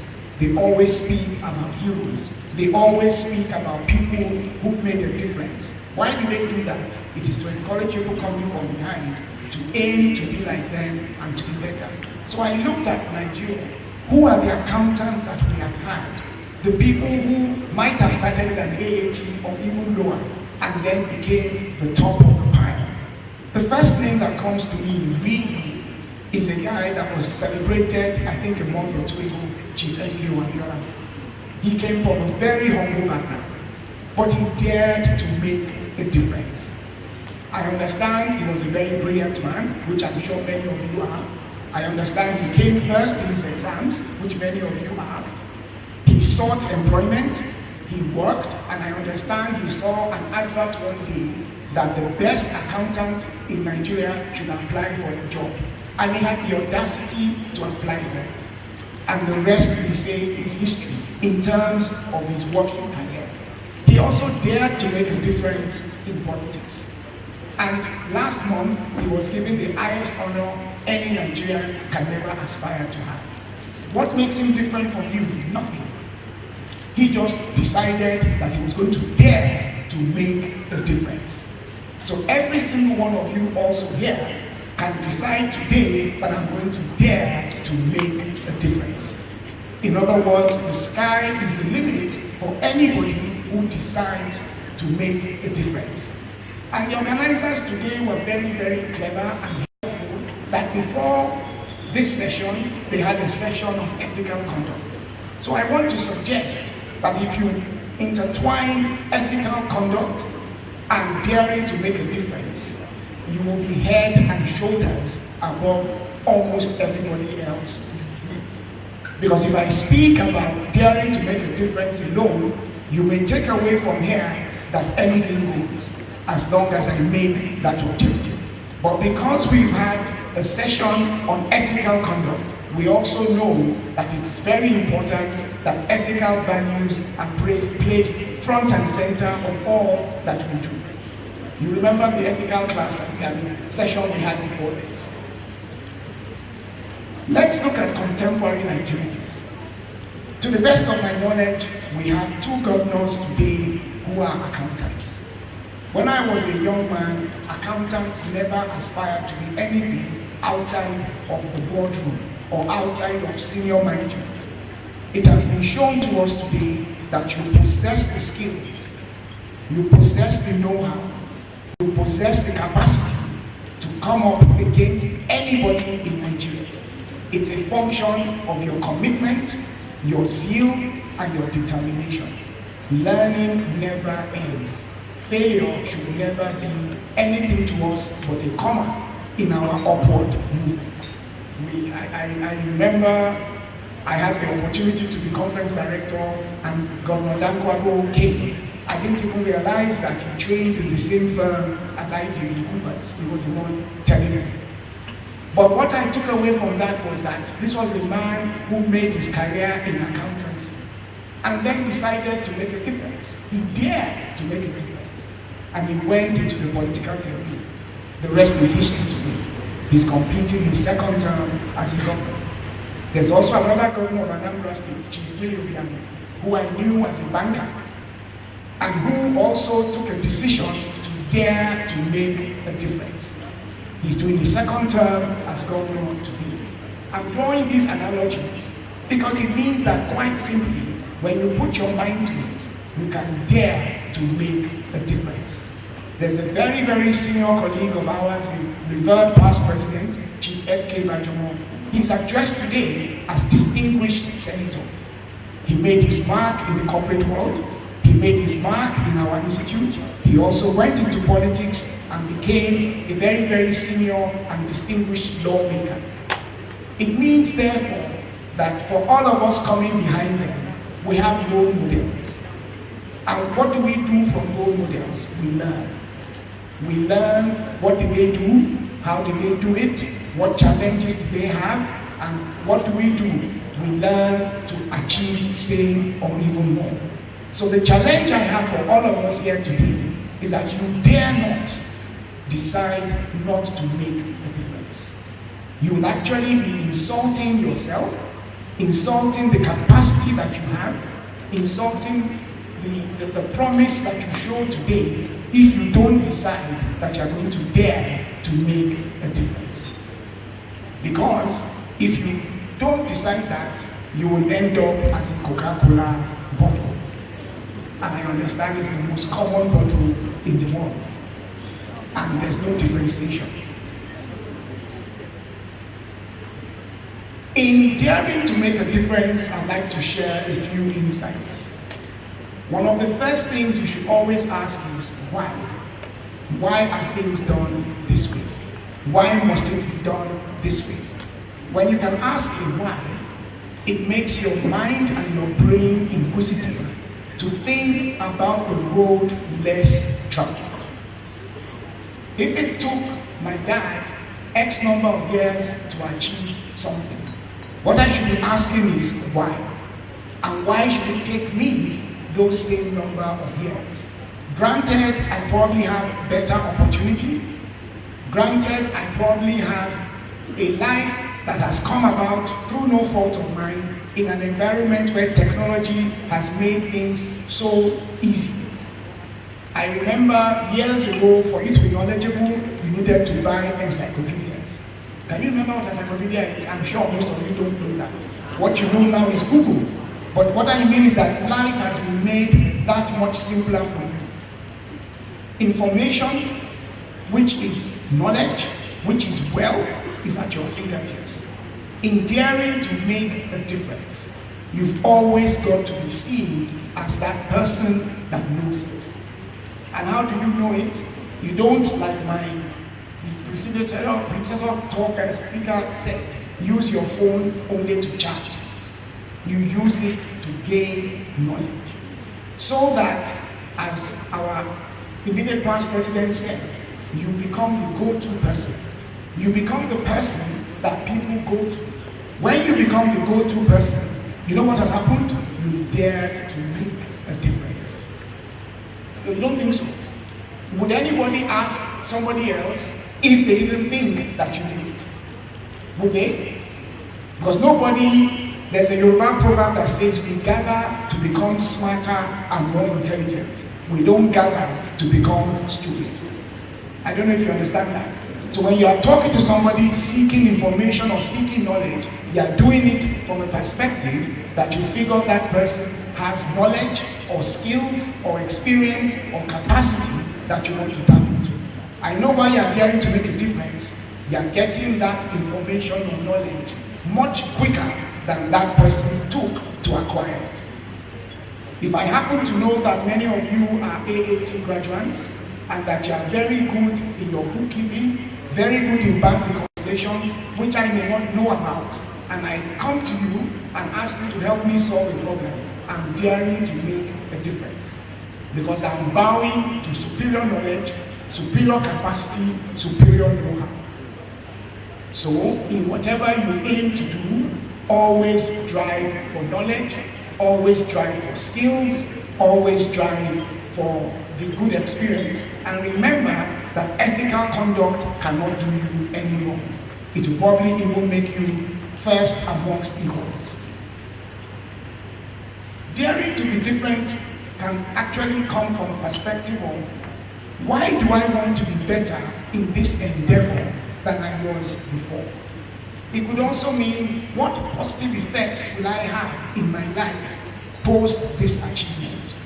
It could also mean what action can I take today, tomorrow, next week, next month, next year, next decade that will make me even that much better. In other words, it's a journey.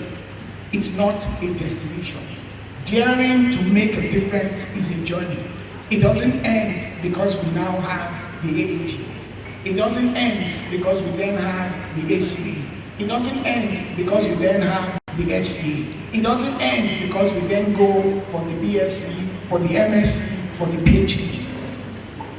Till God takes us back to Him. It is an endless quest for perfection.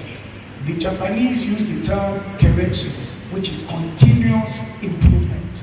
Whoever is going to dare to make a difference must continually, incrementally be better than he or she was yesterday, last week, the month before that, the year before that, the decade before that. Because that is the only way that you can dare to make a difference. Why should you stop at being the chief accountant? Why should you stop at being the finance manager? Why are you not going to be the finance director? Why are you not going to be the chief executive officer? Why are you not going to be the chairman of the board? Nothing stops you. It is daring to make the difference. There's a ladder. You are on the first rung of the ladder. Maybe there are 20 rungs in that ladder. Why don't you think you can get to the 20th rung? That's my challenge for you today. And also a challenge for everybody who's listening, that you must dare and continually dare to make a difference. Whilst we are being a difference, remember you are going to be making impacts on people's lives. Remember that in daring to make a difference, people are going to notice you. You are going to become a role model. You are going to become somebody that people look up to. At ICAN gatherings, we give significant attention to our past presidents. Why? They have decided to make a difference. I'm certain many of them would have professional colleagues who didn't bother about the institute. Many of them will have professional colleagues who are very comfortable wherever they are, but didn't step out to make a difference. So every gathering I go to, I notice the reverb that we give our past presidents. It further anchors my belief that there's absolutely nothing wrong in daring to make a difference. And I'm certain sitting down here is probably an ICAN council member tomorrow. Don't you think so? And maybe one of you might end up being ICAN president tomorrow. It's not impossible, is it? It is because you dare to make a difference. I have spoken about ethical issues. It's very important that in daring to make a difference, you don't take the path that I can cut corners. You don't take the path that anything goes. You don't take the path that whatever I do, it's a jungle. And the chief beast in the jungle, which we know as the elephant, as the lion, rules. That's not the way human life has evolved to now. In the last 20 years, ethics has taken front and center in everything people do. So even when they are describing you as a success, they must also slip in the fact that he or she has high ethical conduct.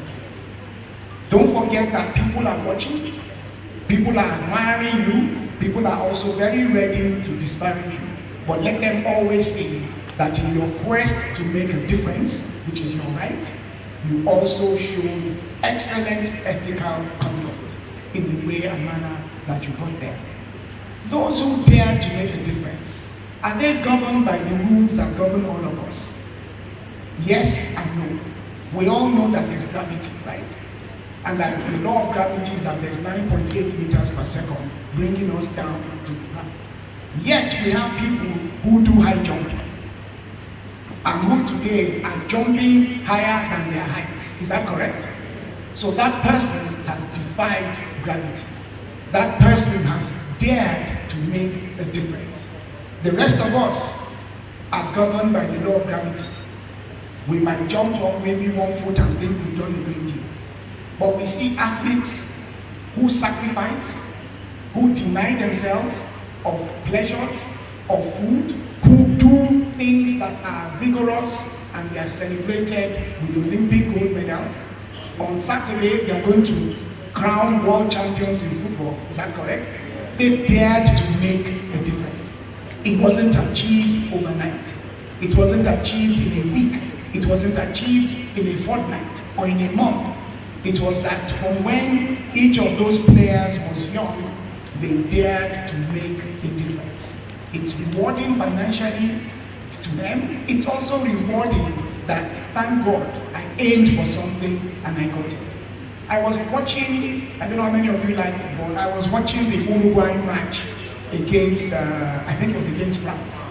And there was one particular guy I saw who was crying just before the end of the match.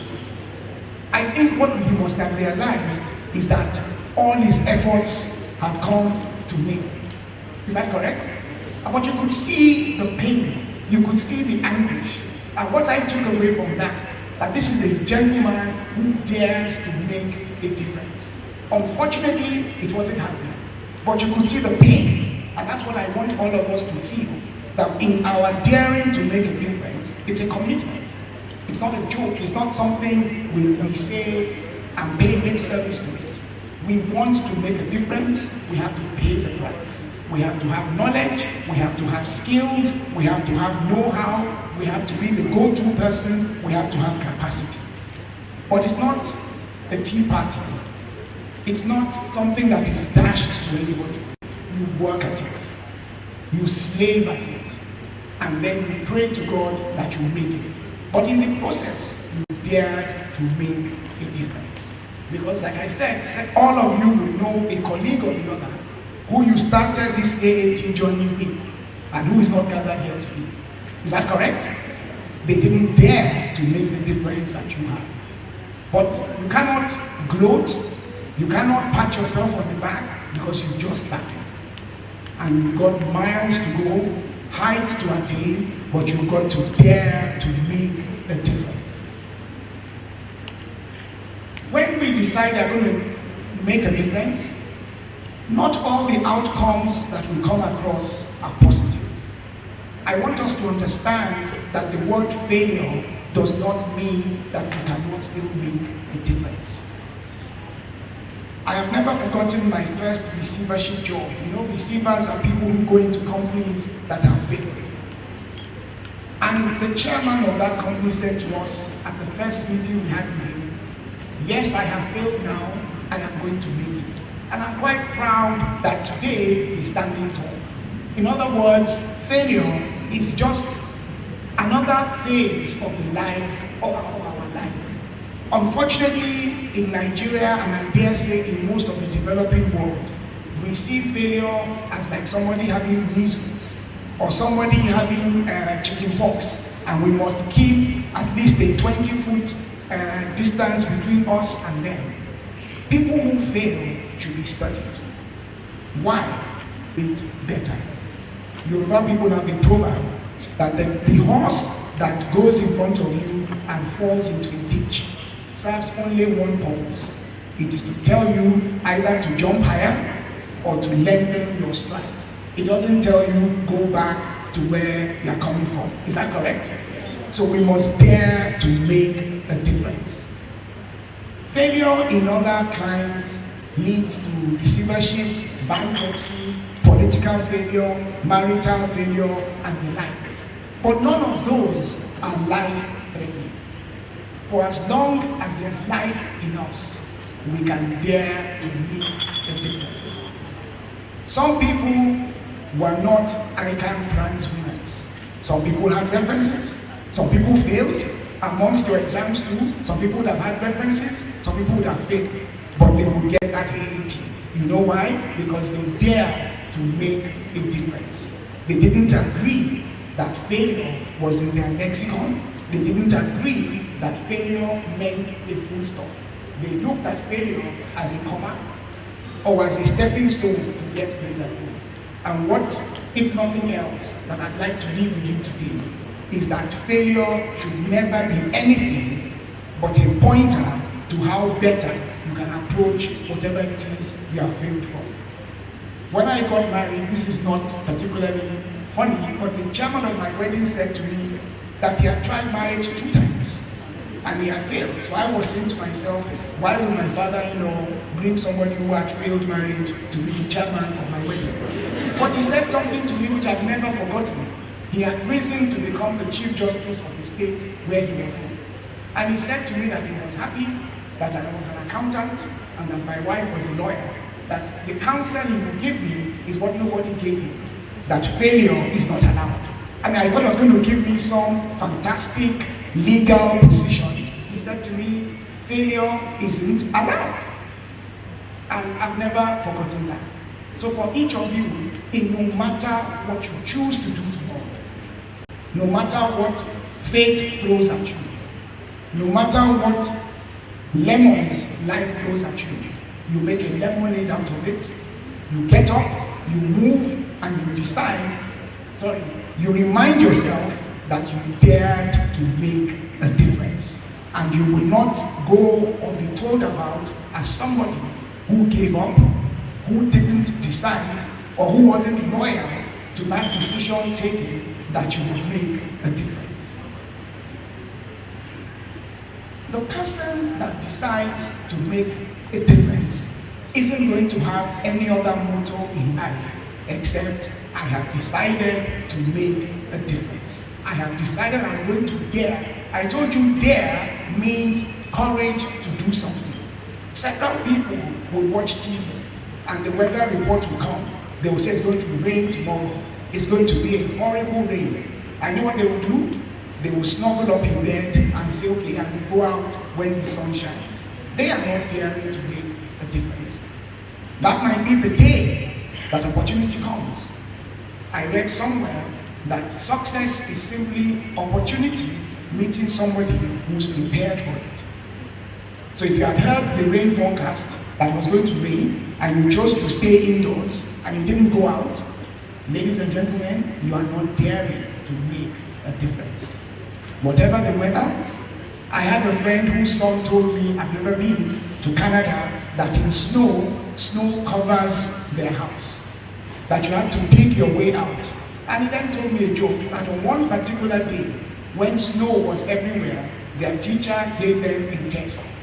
And you know, abroad, tests carry around 40 or 50% of the pass mark. Guess what the test was? Presence in class. And he gave everybody 10 marks. For a 100-mark course, 10 marks can make a difference. You know why? Because he recognized that there was snow. He recognized that most people will stay indoors in a place of comfort and will not come to school.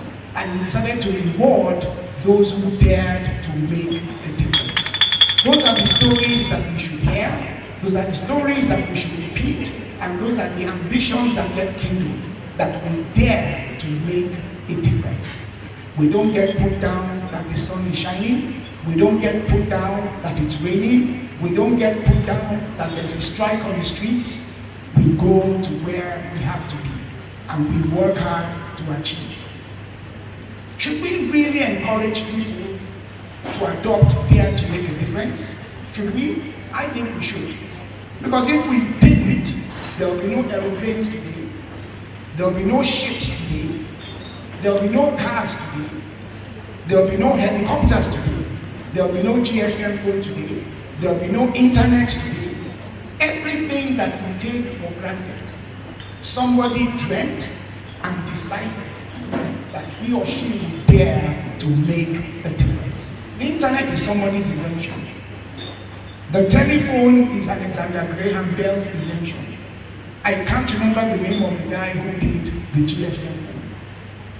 But I know that discoveries that have made life better for us today were done by people who dared to make a difference. Are they better endowed than you and me? No. But somebody or providence put in their heart that they would dare to make a difference. We dare not adopt that. I asked Mr. Loki to give me the name of any AAT graduate in Nigeria who had made a difference. And the gentleman who told me is my friend, but I never knew he had AAT. He happened to have risen higher than most people in life. I knew him as a brilliant accountant. I knew him as a banker of distinction. He actually became a minister of the Federal Republic of Nigeria. But I never knew he was an AAT. I'm sure if I mentioned to you that there was a minister called Babalola in this country, who was Minister of State for Finance, I'm sure many of you will probably know or have heard of him. I was pleasantly surprised that he started as an AAT. So the challenge I'd like to throw to you, he is known as a prize winner at ICAN. He is known as a very distinguished accountant. He is known as a distinguished banker. He is also known as a minister of the Federal Republic of Nigeria. Can you afford to be any different? Can you? Can you not aim to be like him, if not higher? Because after all, he started off with the AAT. In conclusion, I'd just like to remind you that there are rewards for daring to make a difference. History is actually his story. Have you ever thought about that history is actually his story? The story of the person who did it. The story of the person who achieved. The story of the person who dared to make a difference. In conclusion, I would like to challenge those of you who are lucky to become the 48th set of graduates of AAT, that if you don't do anything else, adopt the mantra, I will dare to make a difference. And God will bless all your efforts. Thank you very much.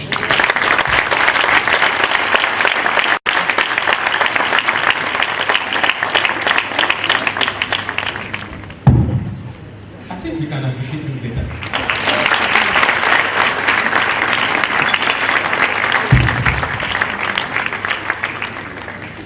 Thank you very much, sir. Ladies and gentlemen, we introduce to you the chairman of the second session, Chief Mrs. Oberis Activity.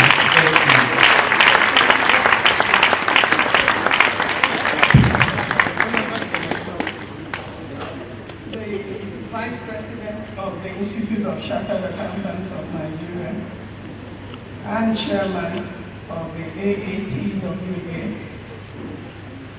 Mazi Nnamdi Anthony Kwadwo, JPBS, the paper presenter, one and only Yemi Adefide. You've done so brilliantly, but I'll come to that later. The Deputy Registrar and members of the Council of the AAT and other very important guests in our midst. My distinguished AAT, is it graduates we call you now? Inductees, professionals. Okay, very good. My dear professional colleagues.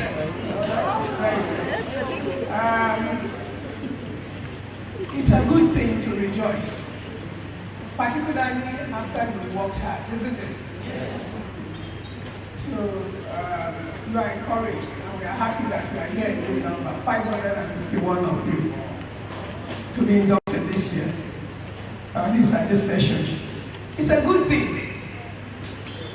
But one more importantly, that you have chosen a career in accountancy is even the most important and the best thing that has happened to you.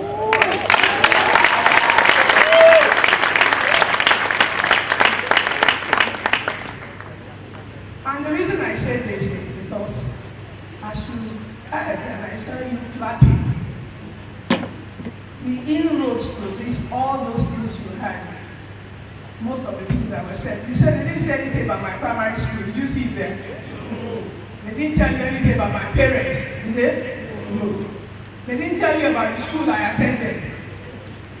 What was of most important to the organizers of this program is that I qualified as an accountant. And that is what they want to showcase. And that's the reason I'm here. To tell you that the choice that you have made is a very important one. I don't know what led you to that decision, but it's a very important one, and it's a good one. And I congratulate you that not only did you make that choice, but you have succeeded thus far, and you will succeed even more in the future. Do you agree with me? Amen. By the grace of God. Because whatever we are, whatever is said about you, I am what I am by the grace of God.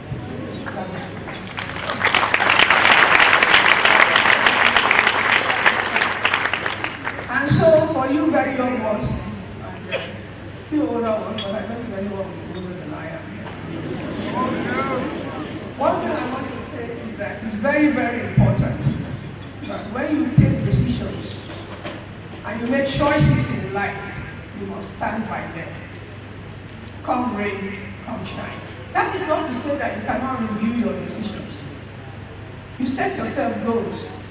Those goals are supposed to be accomplished. But you review them from time to time. Am I on course? Why am I not on course? What do I need to do to accelerate achievement of those goals? This is very important.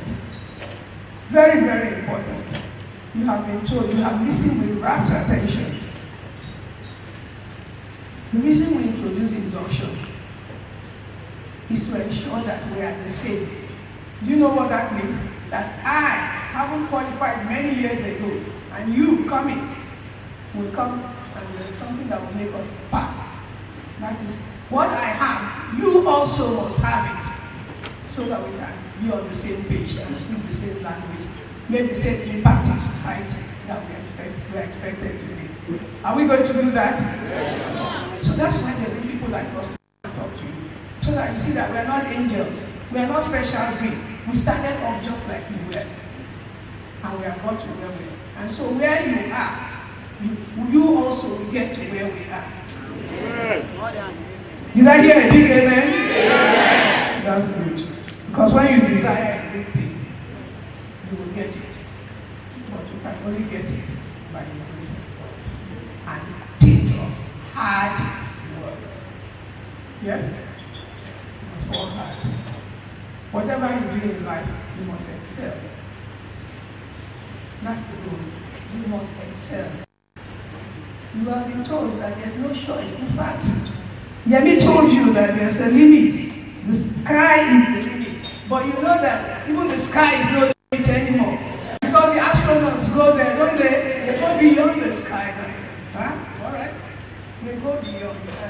So what God is showing us is step by step. He's telling us what he wants us to do about the universe that he has created. And you are part of that creation because you have been made in his image.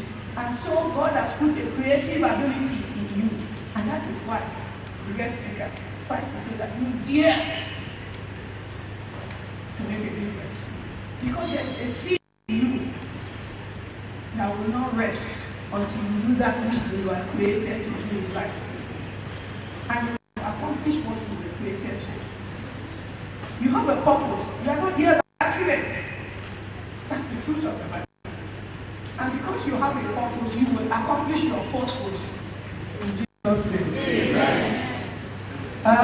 So hard work is very important. You were also told in the course of the discussion that the great men who did things like Einstein, like people who created bulbs, they failed. In fact, it is said that when Edison did this bulb, it was, I think he did 99 failures, 999 failures before he picked the right one. And he just did all over. One man. He didn't give up. He didn't quit. What does that tell you? You must never quit. You can change course. You can do it, but the idea is that what you set out to do, what you set out to do, you must do and you must achieve. So you must have goals for yourself, okay? Now, a lot has been said about ethics. The motto of ICAN is very clear. The registrar will continue to tell you and you will continue to be reminded that the motto of our institute is very clearly integrity and accuracy.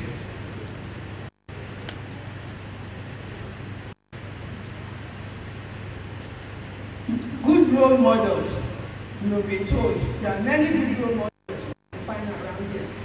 Yes, everyone on this table is a role model. So you cannot, there's no excuse to say, people have not done this thing before. No, they've all gone through it and they succeeded. So you have role models.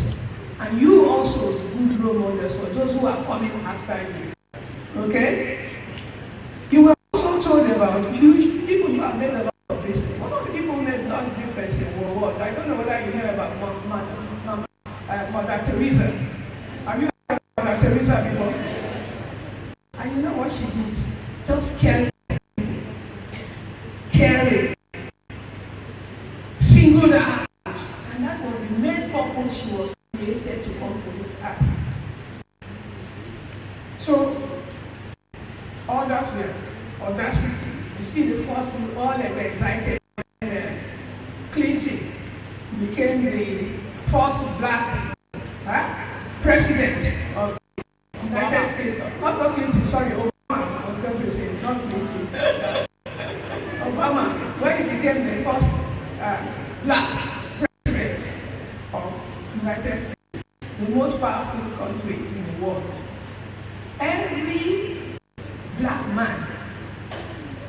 excited about it. Even the lot of white people were excited for us. Because in those days when we were growing up, it was the musician who said, I'm black and proud. Huh? And that was James Brown. But Obama proved to us that what the white man could do in the White House, he also could do. Not only did he do it well, he also had a life partner that enabled and achieved it, and was in fact like an icon for black women as well as white admirers in the United States of America, the wife, Michelle. So what are we saying? Wherever your God takes you to, I think that's the point. Are you going to shine for him there? By making a difference. How many of us are going to make a difference? I want to see show of hands. We'll all make a difference. God helping us. And so, on that note, I want to congratulate you once more for the things that you have accomplished thus far, and I wish you the best. And that in doing this, when you have achieved, remember those who helped you to achieve, and help those who are less privileged like you are. Remember your parents, because the word of God says that if you honor your father and your mother, it will be well with you. So if you want it to be well with you, please honor your parents. Very, very important. If you have not been doing that, you need to do it. And you will see how successful you will get. Because each time you honor them, they declare a blessing on your life. That's what parents do. It's not for your money. They want to declare because your success is their success. And our desire is that our children will be more successful than ourselves. So my desire is that you will be more successful than I am. On that note, I wish you the very best.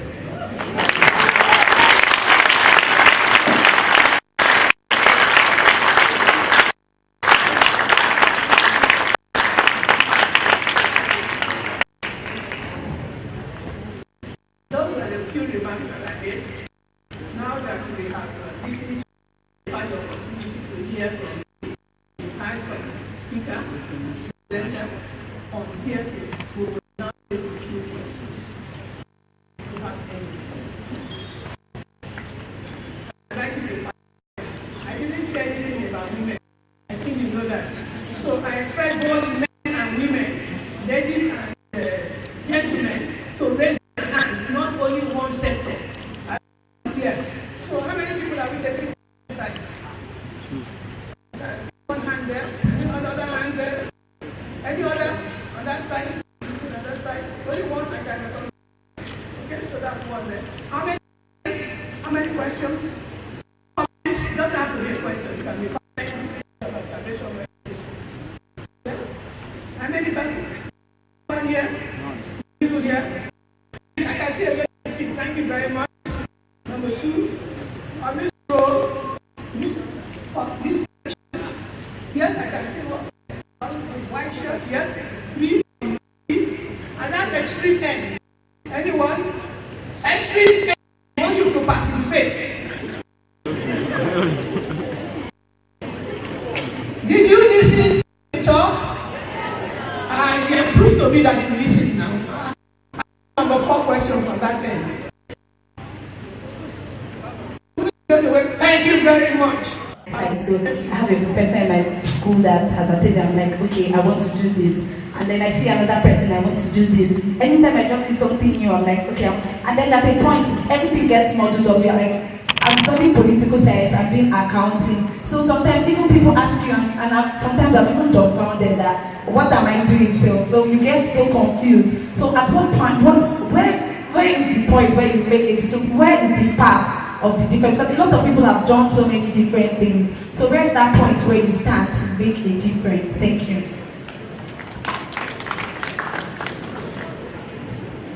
Good afternoon. My name is Peter. Our guest speaker, a wonderful presentation by you, sir. I really enjoy it. Okay, my question goes thus. In life, you have to think about your society whenever you are trying to provide a solution. For example, the person who came to the conclusion that the shape of the world is spherical. I heard the person was killed or murdered. Sometimes, whenever you want to make a change or a difference, the society might be against it because it's not in the norm. So, what do you do in that particular situation?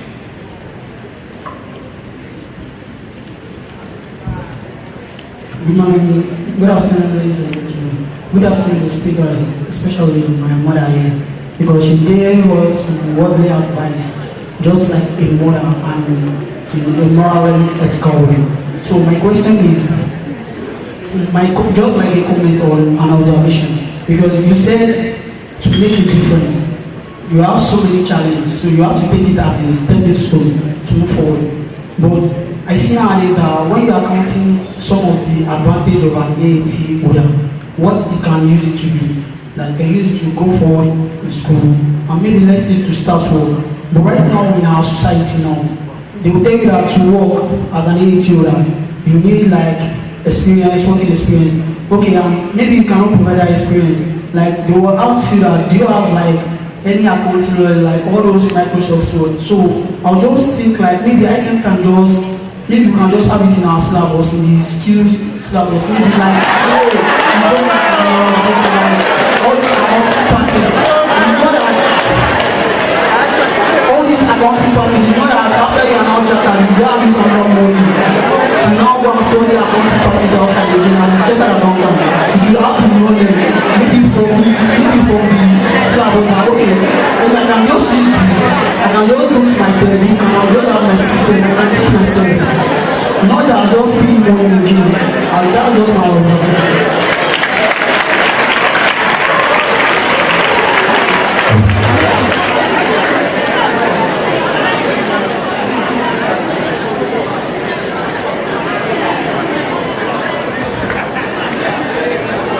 Good afternoon, everyone. Good afternoon, Mr. Acting. I really learned a lot from what you said. In short, I believe that you are holy. That was the first thing I did from you. When you were seeing everything about you, you just don't want me, even all through the video.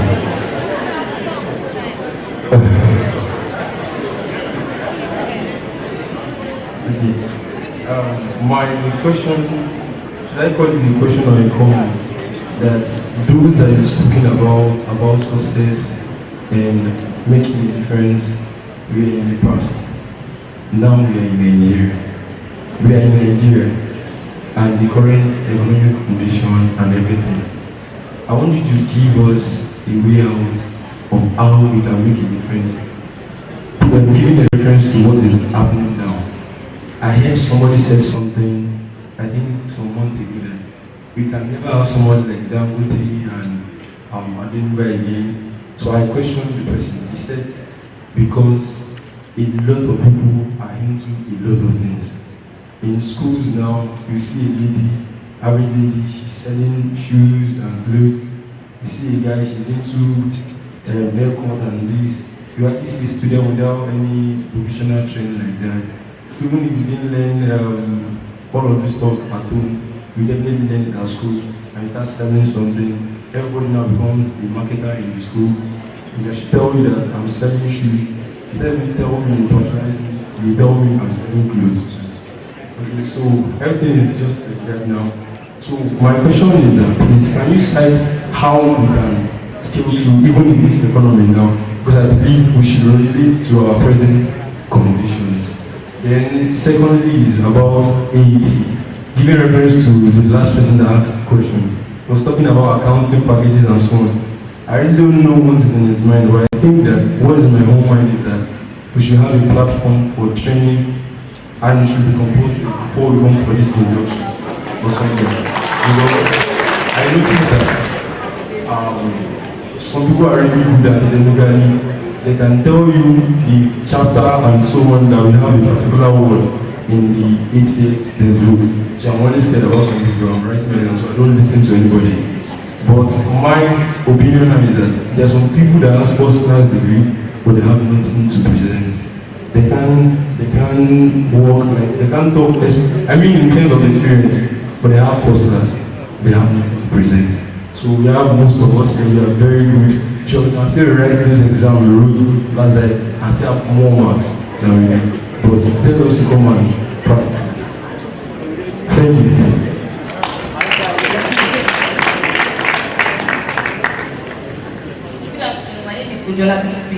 Okay, I want to speak or say more to what my colleague, the first person, has said and second person. Because like looking at the experience aspect, what I feel and what is in my mind and how I can refrain, let me say it. Because yes, when I was writing my AAT and I was going to write the last exam, I went for I was looking for firm where I can get experience and everything. So when I get there, they told me we need experienced accountants, we want chartered accountants, we want. So how do we get this experience? So what I see is that like when we graduate now, the NYSC tell us to go for 1 year compulsory and this is to have mixed with people and work. But why can't maybe we enjoy these benefits from ICAN? Maybe when we are done with our AAT, the ATS3, maybe we should be posted like each pen. You should help us out with them. There are bigger firms that doesn't want us at training. But how do we get this experience? But if it's coming from you directly, like, okay, these numbers of people go to social firm, you have to be there to train. Number of people go to social firm, you have to be there to train. But when we go out looking for them ourselves, instead of they want to start, they want to be now get this experience. So I work with the firm right now and by law, by God's grace, just like God's grace. And with the few weeks I've been there, I know what I've been. So I have colleagues too that WhatsApp me like, oh, how do I get to that place? See, there's no way I can connect to my organ is not employing. So it's like I don't like something like that. I wish I can help him or her, but I think we should have a very we can enjoy the mic and after our exams we can be posted to friends and training. Thank you very much.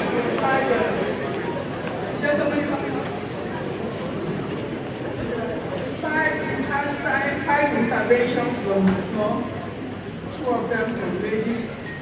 The first one was on ethics, am I correct? The issue of very and what the institute is doing regarding ensuring monitoring to see that people stay in line. Is that what the question was about? Yes, we have whistleblowing, we also have the investigating panel of our institute, and we even have as far as going up to the tribunal level. So in terms of, we also have those in practice, we have monitoring. There's also PPSC that does the monitoring. So we do have that mechanism in place in the institute already, but we'll continue to improve on that. That does not cover everything. You know that the whistleblowing means that if you are working anywhere, whether it's government, the person is working, whether it's in practice, whether it's in industry, whether it's in commerce, whatever it is, and you see there's some wrongdoing going on there, you are pleased to draw it to the attention of our institute and we will look into it. The important thing is that you must be clear of your facts and your names must be clear. There are no anonymous. Anything that talks anonymous will not be handled because we want to be able to go to the root and deal with them. I'm sure that the guest speaker might add some things to that in the course of his taking on the response. The second person talked about how do you know where to stop? I think it was something like that. You want to do this, we want to do this, you want to do that. You see, life, that's what we call choices. There are choices that you have to make. And you ask for wisdom when taking this choice. You can't be everything. That's true. But there must be something that you have. There's unique to you. There must be something that you can look in your inwardly and say, yes, I have a passion for this thing. I would like to do this. And once you have the desire, that's number one. Is to desire it. Once you desire it enough, then they say there will always be a way when there is a need. The will to get there will come after the way will come after after the will has been expressed. So I think that it's very important that you sit back and reflect. If you are going to want everything that everybody is doing, then you just go to God in prayer and begin to speak to yourself that I can't do all of this one. Show me which one out of all of these ones you have ordained me to become. And then I will walk on that path. And God will help you. And then not only that, you can talk to people. There's counseling. You counsel people who are older than you. So these are the conflicts that I have, these are the issues. And they will be able to advise you.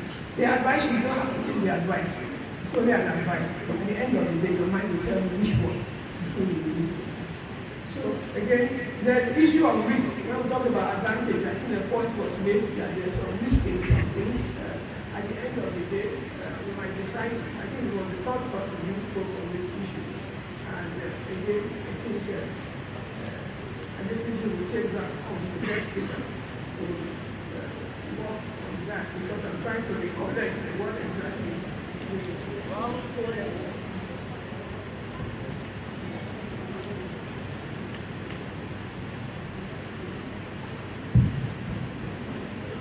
Okay, now people fail around you. Well, people will fail, but you didn't fail. That's the issue. And if you fail, you rise again. That's what we said. I use the example that I spoke to you about the Edison man who made the electric bulb. Okay?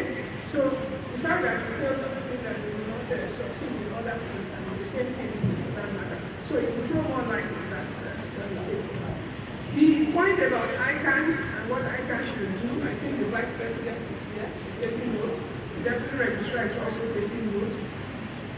In terms of internship, but one thing that came to my mind very clearly is that this is the kind of thing that made particular willingness to be the first indigenous chartered accounting firm in this country, because we felt challenged.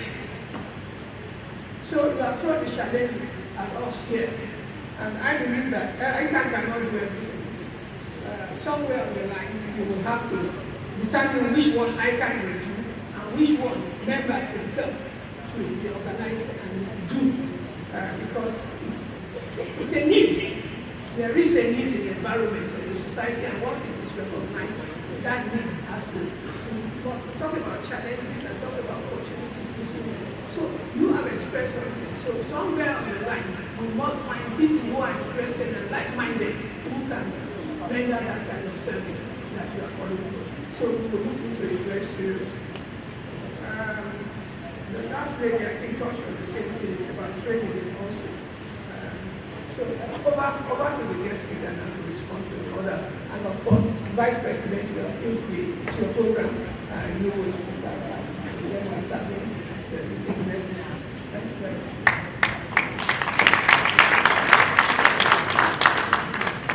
Thank you very much, ma'am.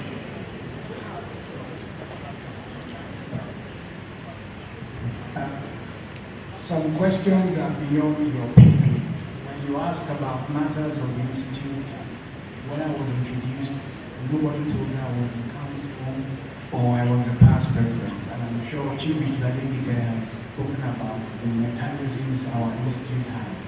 And that seems it. So I don't, it's beyond my pay grade to comment on what the institute should do for airing members. But it's glad to know, we're glad to know that there are things that are done. Secondly, the second question was, how do you make a decision and how do you make a difference? I think that's what the person asked. I believe I got it right. The second person was, how do you make a difference? Is that correct?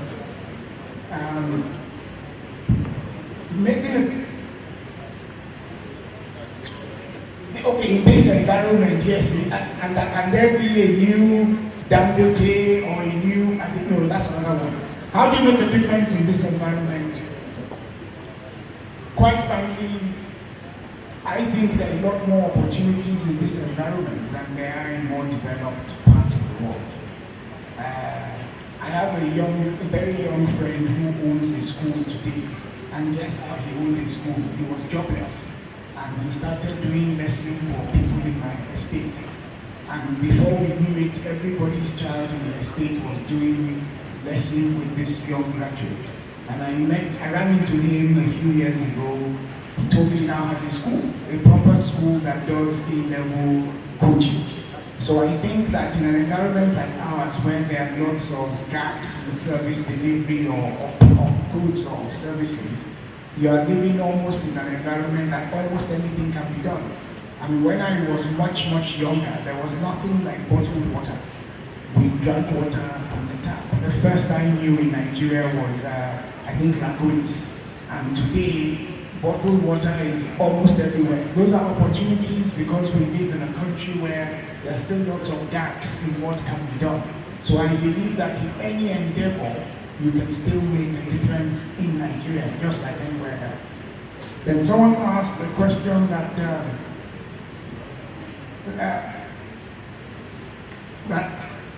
the syllabus of AAT should be made available for IT and accounting packages. I'm sure our revered Vice President will address that in terms of the syllabus. It's beyond my pay grade, like I said. How can AAT make it to be? Can we have Dangote and Adinugas going forward? You amuse me. When I was young, all I knew about wealthy people were people like Kukutola and Bajen Loku and the like. And I'm certain none of you know those names today. So it means that there's a time for every endeavor, there's a time for every enterprise to be recognized and to be rewarded. And you did say that everybody is a trader now or providing a service. That's brilliant. And I'm certain Alaji Aliko Dangote didn't start where he's asked to be. He must have started at a much lower level, including Mr. Mike, Otuba Mike Adinga. So whatever we do, if we pay the price, stay at it, develop capacity, develop expertise, develop a reputation, people will patronize us. After all, in my lifetime, I have seen new firms of lawyers, new firms of accountants start. My contemporaries, not people who chose to work for the big firms. And they are also household names to be. So it suggests to me that in any field of human endeavor, if you are smart enough to recognize a gap in the provision of either a service or production of goods, and you have tenacity of purpose, and God smarts or God blesses that endeavor, you will find out that you become a household name. And maybe somebody will now at a gathering like this 20 years forward will say, how can we be like people like that? Is there still a gap? And I hope somebody will remind them there was a Dangote at one time, there was an Adinuga at one time, but today we are talking about XYZ. So that's what I would say about that. Then somebody also asked about how does experience get gathered by the AAT graduate, and that anybody wants to hire experienced people. I'm sure Mazio Kwadigo will speak about that, about what ICAN has in store for things like that. So thank you very much. God bless you all.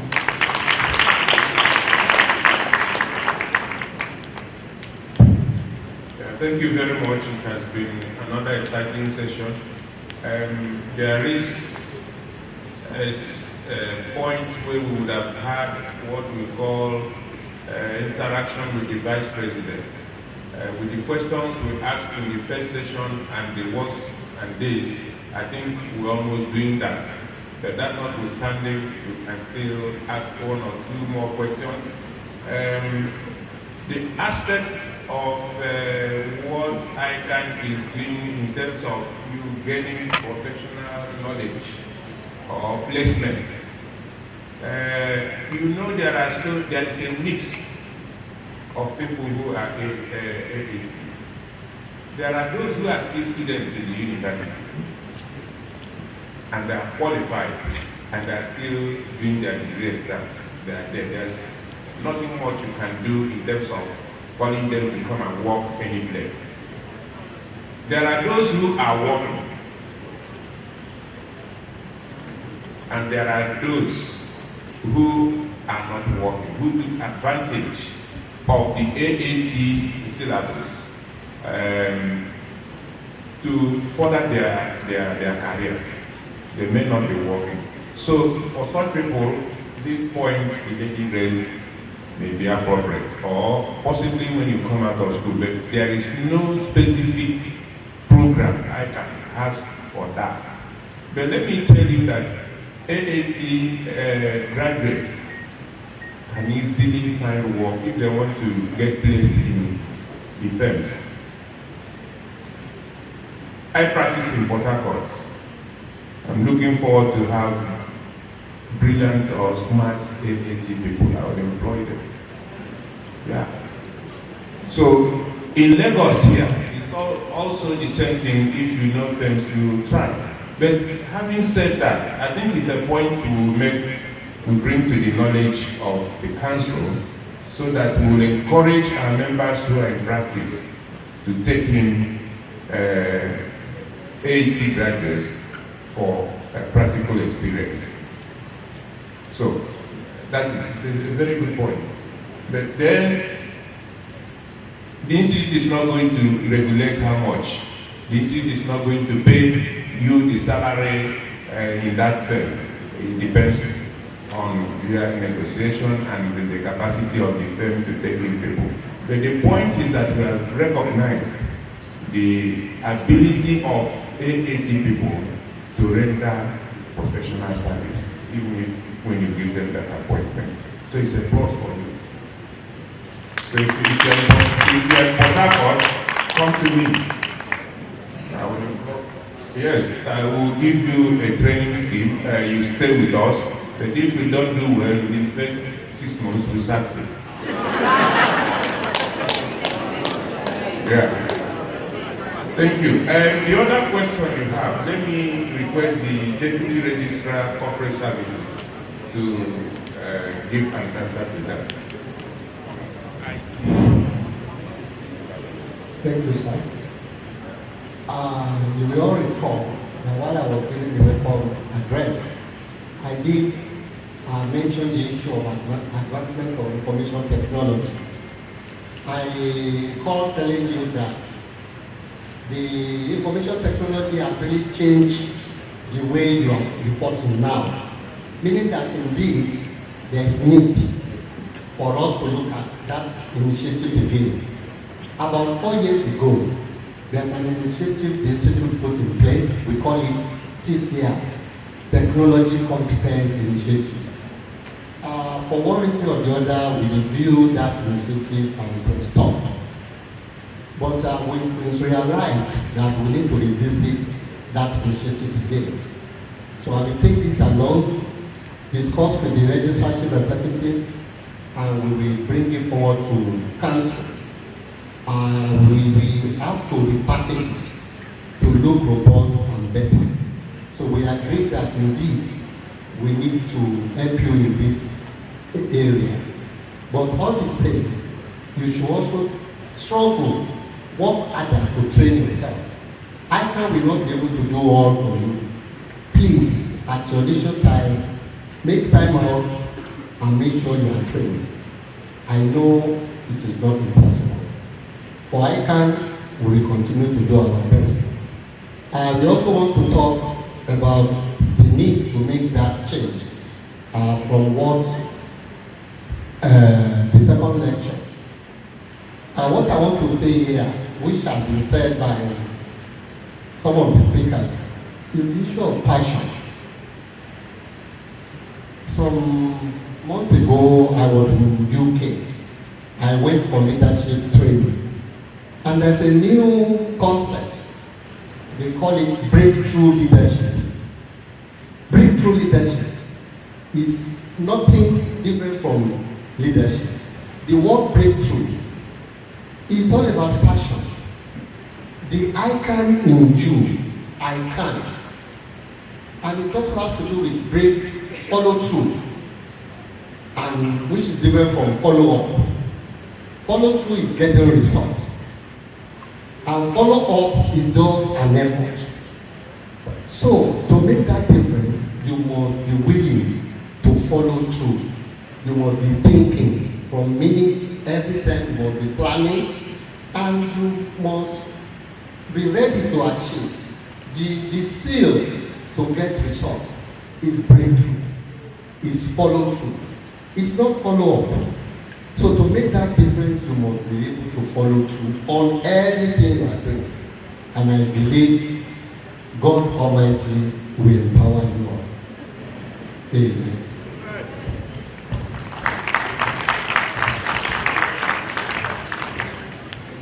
Yes, on that note, I think we will bring this session to an end.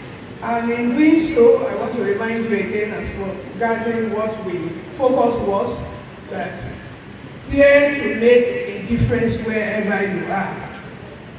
You promise that you will make a difference, and God is going to help you to make a difference. You also said what the deputy registrar said.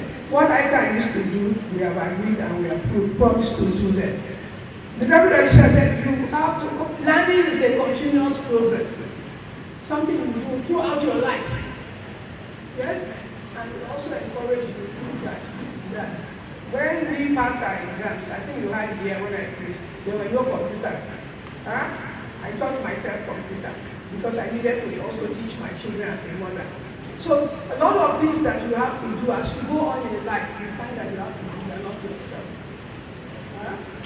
Take an interest. Luckily, the internet is there and it will help you. Anything you don't know, when you hear a new word, just go, Google it. That way you are improving your vocabulary. You are learning something new. On that note, ladies and gentlemen, I bring this session to a close. Thank you very much.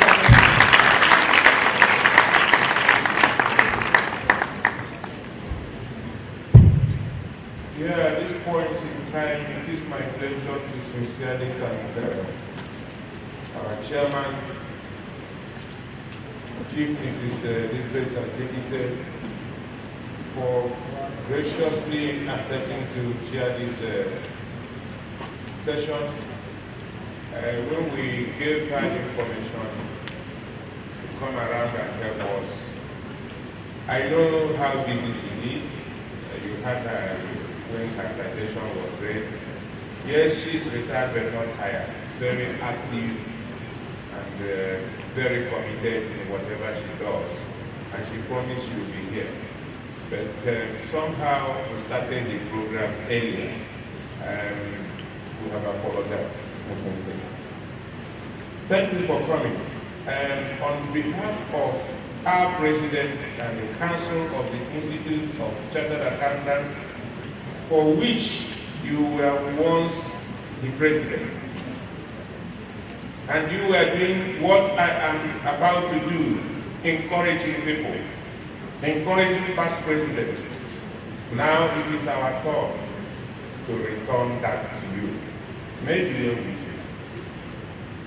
On behalf of the Institute, we need to present this in black, agreeing to come, and a letter of appreciation attached to it. Thank you very much.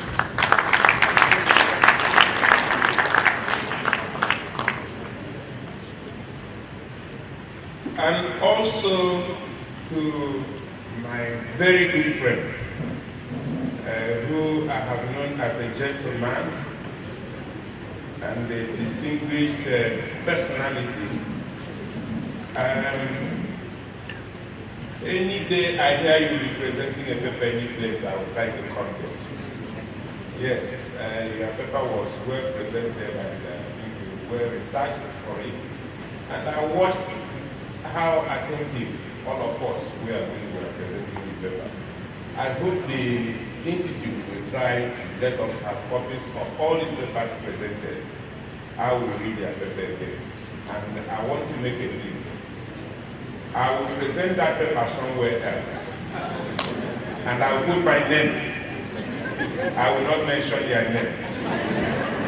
So, thank you very much. And on behalf of our president, council, and the entire institute, we present this plaque to you, and also the envelope containing a letter of application to you. Please, when next they call you, please come. Thank you very much.